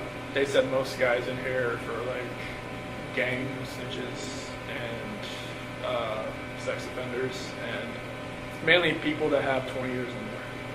So people who were in for a long time and who would otherwise have a pretty hard time at a jail Yeah.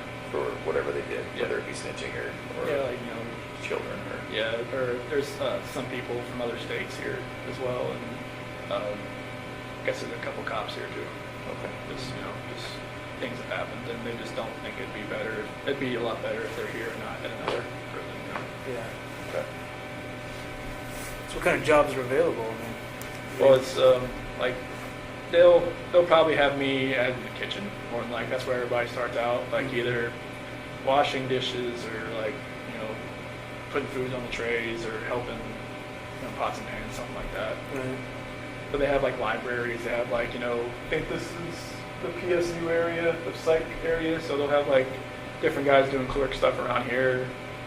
I mean they have over like 300 GP guys here that are like live here. So they have a job for every one of them. Wow. There's even a guy that shovels the sidewalks. I think we saw him. Yeah, we saw him. Yeah. Yeah, I don't know if I want to be that guy. Not here. Do you go to therapy? Do you see a psychologist? There's actually the one her name's like Javier or something like that. She seemed like once a month, and she's actually from Aurora. Really? Yeah, it was weird. I walked in, I saw a Bronco flag. I'm like, okay, who are you?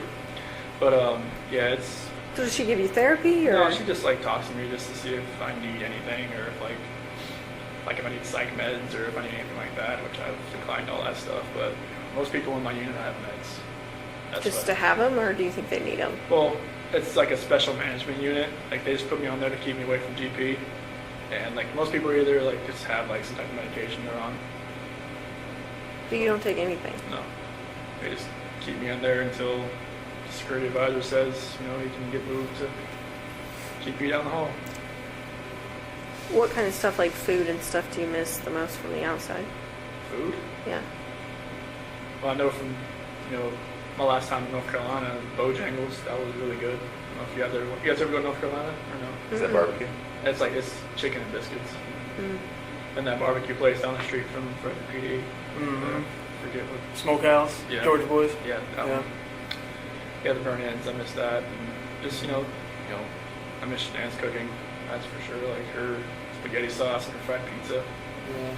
Fried pizza? I don't think I've heard of that. What is that? I've never heard of that. So her mom has, or I think it was her mom, her grandmother on her mom's side had this this dough, homemade dough you can make, and just make up the dough, and she would make it up with Bella and Celeste sometimes, like a little smaller one, but she would make the really big one, and then she would put it in the oven, the bottom oven, and let it sit there for a couple hours, not with it on or anything, just let it rise. Mm-hmm. And then once it's done, take it out, form it, throw the spaghetti sauce she has, and spread it around, and fill the mozzarella and pepperoni, and put it on the oven 350. And But what part of it is fried though? well, they have some parts that you put on the grill. You can put it on the put it on the stove too. Okay. It's really good. I mean, it's really thick. Yeah. So you got Apparently we need this from Yeah. Sandy. I will work on that. Yes. Write a note. Yeah. Are you able to stay out of trouble here? Yeah. Nobody's getting any fights?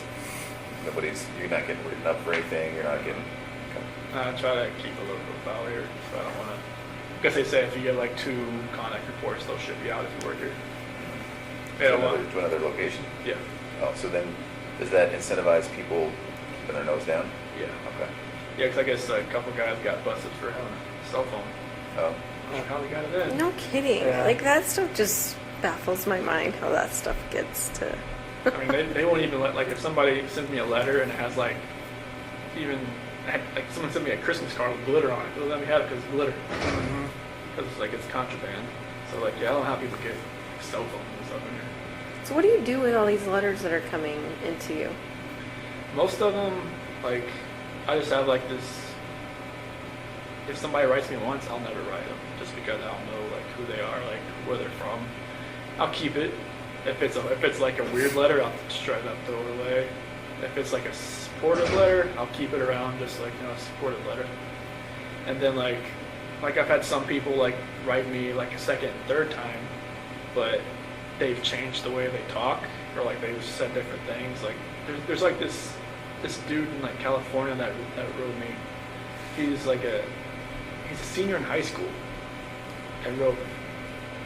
He's like, okay, dude. I look up the name, like, okay, shred it up, do it away. He wrote me again like 2 weeks ago. Totally different. Like, never mentioned like his age, never mentioned his study. Like, hey, like I support you. I'm like all this, like that. Like, if I didn't recognize his name, I would have known like he was just an 18-year-old kid, senior, trying to just like probably just get information, trying to, you know, because there's been like journalists and like other people like you can kind of tell like they ask a lot of questions, but I tried to like take into effect who's writing me and like just not to respond. Like I've responded to a few people just because like either my parents have talked to them on the outside, and then I kind of know, okay, it's a real person. Oh.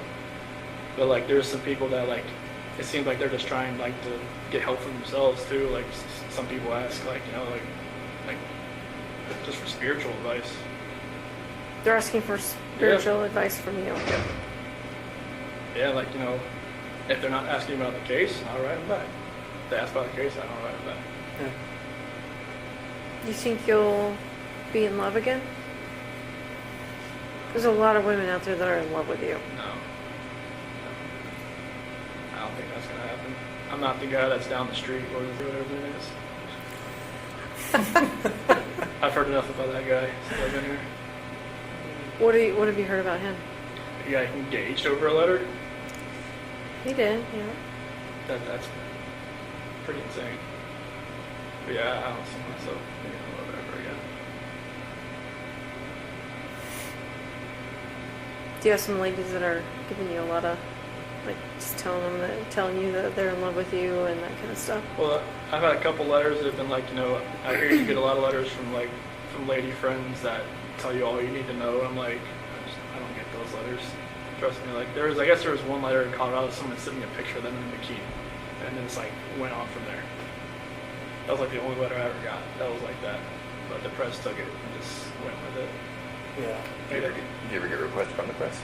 Mm-hmm. And how does that work? Just tear it up, throw it away. So are you personally are declining? Well, I don't like, you know, kind of back. Would they allow you to talk with them? Would they allow men here to talk with you? I don't know. I guess some stations have asked to come in here and talk to me, but they have told them no. Oh. But I've gotten letters from like, you know, Denver stations and whatnot wanting to talk to me. And then quotation marks off the record. I'm like, yeah, right. Okay. Anything I write. Yeah, you're right. Yep. So yeah, I just tear it up, throw it away. Have you thought about, like, writing a book or anything like that? No, that's, you know, nothing like that. What My mom and dad have been, sorry, what was it? No, go ahead. My mom and dad saying maybe you should like write down like how you feel or like, you know, how you've been dealing with this type thing. Just write it down, and that would be my story. But I'm just like, I'm not writing a book. That's not me. I mean, I've always had a really crazy imagination as far like when I was a kid. Like I even convinced my teacher I went to Japan over the summer, or to China or something. But she said, you know, like, you know, you should just write down, like, you know, your story, like, how you've coped with this. Why did you convince your teacher you had gone to another country? It was just, like, what you did over the summer. And I was like, oh, I went to China. I just started writing. And she actually believed it. I was really convincing. So you're a smart dude. Yeah. It was, and they, like, parent-teacher conference said, so how was China? What? Nope. So earlier you were talking about how this experience you're going to want to help people. What do you mean by that? So like this couple letters that I've gotten, like this one girl, she's in like an abusive relationship and she just can't find a relationship like with God. And like I never read the Bible before all this. Like in Weld County I read it because, you know, Right. in the segregation hole there, it was like that was the only book I got. And I was like, okay. I read it cover to cover, and I never thought I could, being how many pages were in the Bible, but Right. it stuck with me, and like I've been reading it more and more here. Like I got a different version here. I've just been reading it and just writing down like a couple scriptures a day, like to give to my mom and dad, and they've been like making a little journal and stuff like that. And my Uncle Johnny and his wife Martha, they're actually missionaries, and one of my cousins is actually as well, and they've been helping my mom and dad. And they looked at a couple of my letters, and they were amazed at how mature I've gotten with like the Bible and everything, the Scripture and everything. It's just like one gift that I did get was a good memory, as far as like being able to memorize stuff. Right. And like that's what happened with cars and with the oil field. I can memorize acronyms like that, and I've been memorizing a lot of different scripture. I can just kind of like help people that way. And just like there's been inmates that have left my unit and went to a different place and have written me just to ask like, you know, can you give me a couple of scriptures to help me through this? Like, do you know of any? And I can help somebody that way. Yeah, that's good. Do you get to go to school or anything? They don't have any of those programs here. Oh, they don't. It's a acceptance or evaluation prison, so they don't. I think this is when they have the sex offender class in here. Mm. That's the only thing they really have. You gonna go to that? No. No, I always ask, like, why do people go in there? And they're like, you don't want to go in that class. I'm like, oh, You stay away from that okay. class. I'm like, okay. Yeah, that's the only thing they have here, but they have other, like, that's like the map of the prisons they have here. Yeah, I was looking at that earlier. Oh, wow. They have a lot here. Yeah, like 3 right in this area. Yep, they're right around here. I was just amazed that one thing I did see out the window when I first, there was like a neighborhood that's right next to the prison. Yeah. So just like, is I that felt the same thing. Yeah. weird? Because like in Colorado, it seemed like they're all like out in the middle of nowhere. Yeah, Right. Sterling's in the middle of Yeah. it. Yeah, Okay. Easy. Well, we might take a little break right now. Well, I think it's almost time for you to eat lunch. Yeah. Like 20 minutes. yeah, felt like the polygraph. Everything just like. I look up the time. I'm like, oh wow. It's been 4 hours. Holy cow. They might let us come back and talk to you. Okay, There might be a couple more things we want to go over. Is Okay. that something you're up for? that's fine. Okay. And then the other thing is, we might be back in a month and a year and 2 years, if you're up for it. Okay. Now that's way down the road, but I guess maybe in the back of your mind, just think about that. And, I hope so far today's been all right for you. Yeah, it's been. Honestly, when I walked in, I was just like, wait, I know these Where do I people. know these guys? I looked at you. I'm like that's not the site counselor. That's oh my gosh. Okay. Yeah. They're Colorado people. But then past that A&E sergeant, I was like, all right, who am I meeting? I like, oh, it's not the A&E sergeant. Yeah. So, there's a possibility we might not make it back today. I just want to let you know, but Okay. we might. We really appreciate you talking to us. Thanks Yeah. for coming. Yeah. Total took me off guard. I didn't know ideas of that. Yeah. Yeah. And again, this isn't to, your case is over, it's closed. So that's not what today's about. Okay. We really appreciate it. You did a lot of things really well, really good. You made a lot of good decisions. And obviously we're here because of just Sure. one bad decision, but I think that you've taken steps to get past that. So yeah, we might come back after lunch if that's all right. That's fine. Okay. Cool. I'm gonna go see if I can grab somebody.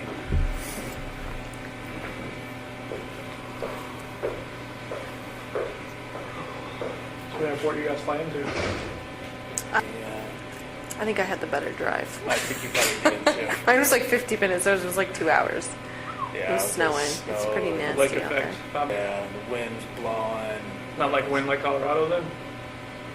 It's a hell of a lot colder. Yeah. Well, and yeah, the roads aren't getting cleared like they would get cleared in Colorado. I think they just have so much. Yeah, you it know, just that- comes in and just dumps. yeah. Colorado it just melts within a couple hours Right. here. Just honestly, I haven't seen it melt here since I've got Well, that's the thing. Everyone's Yeah, it's houses are just piles. piled, you know, like, oh, it's the next snow, and they just pile it on top. So it doesn't look like anything melts, No. which is the problem. So Yeah. Okay.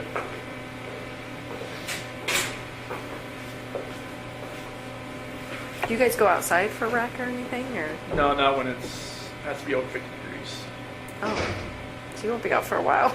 No, they have like a rec, like a little basketball court down the hall from where my unit is. So we get there about 5 days a week for like 40 minutes. Nice. So it's a good chance to just get out and just run around a little bit, just Mhm. stretch your legs a little bit. Yeah.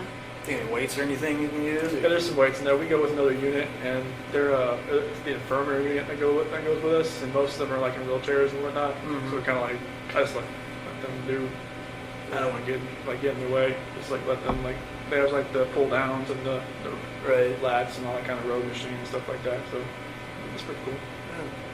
Yeah, but I think they have like a track or something like that you can run around Yeah. once we go outside. Mhm. Colorado, they let you go outside. Like, I never went outside, but like at the DRDC, they just said, "Do you want to go outside? Let you go outside. That's cold." No thanks. Buyer beware. They was like, "You want to wreck today?" You're like, "No." Like, no, it's like 30 degrees outside. You can go outside if you want. It's like, okay. But their version of wreck was like they'll put you out in a little cage and let you like kind of walk around for a little bit Yeah. at DRDC. It was a little different there. Hey, if we don't want to come back, I just want to let you know, I talked to your dad the other day. Okay. And just to get your property released to him. Oh, that phone and stuff? Yeah, your Okay. phone and what else? did you Wallet. do? Your wallet. Okay. Yeah, and we have some other things too, so. But I have to wait for the DA to release all that stuff and then Okay. red tape crap. So. Gotcha. But then we'll send it off to him. Okay, awesome. Thank you. Yeah, I know he wanted my phone, just that it was Yeah. on pictures on there. That's what he said. I think I had that phone since like 2016, so there's a good amount on there. Yeah. If we don't make it back today, it's going to be because of some of their scheduling. It's not that we don't want to talk to you some more. Oh, this is fine. There's more things we can talk about. Okay. But if we don't make it back, that's why. Okay. Yeah, it's a holiday, so I figured they'd be pretty much open. Yeah. Yeah. So I didn't see many people walking through the hallways when I came down here. Usually there's a ton. Of visitors or what? No, just a ton of people, just like workers walking up and down. Did seem I pretty see. sparse. Yeah, it did seem sparse, didn't it? That was one thing I was shocked about when I walked around here. I was always used to seeing everybody in handcuffs walking around the hallways. Mm. Here, just walking up and down. That is interesting, right? I thought the same thing. I couldn't tell who was who. Yeah, it's like You can't necessarily you tell. you see the red tag, it's like an inmate, but somebody else, it's somebody who works here. Oh. Or like somebody that's like actual civilian who works here. So then you're not in shackles and handcuffs that often? I haven't been since I got here. You're kidding. Huh. That's why I was amazed. I was like, when the guy took me in the hallway, I was like, anything? No, just keep walking. Yeah. That's my psych counselor was saying, this isn't a max when she first got here. Like, no, it's just like a max or something. They just like, if you want to act up, they'll put You'll you in. abuse it. You'll earn those shackles back. Oh yeah, they'll put you in handcuffs, take you to the hole, Yeah. Yeah. and then they'll ship you out of here. They have a solitary here? Oh yeah, they'll strap you out of the bed. Oh, yeah? Yeah. Jeez. You can't move. Yeah. A reminder of, yeah, behave, right? Yeah, it's like don't need it, don't but- pass food, don't pass anything that's not yours. Otherwise, you're gonna. Do you get to buy like commissary and stuff? It's different here. It's like a bubble sheet instead of like Colorado was like a little touch screen you do. Uh-huh. But here it's like a little Scantron. You send it off to like Missouri, and it's the same company, but it just takes longer to get here. Mm. Yeah, it's Like what kind of stuff can you buy? like ramen soup and peanut butter and oatmeal, like lemonade mix, stuff like that. I usually just get the oatmeal and the ramen soup. Do your parents put money on your books then? Yeah, I'm not sure how like that restitution stuff's gonna work. I'm sure like that'll like whoever sent me money on the canteen will probably like it'll take a little bit of it too. Oh, yeah. It's right here. Okay. Ready? Yeah. All right. Thank you. Thank you, Chris. All right, thank you. All right.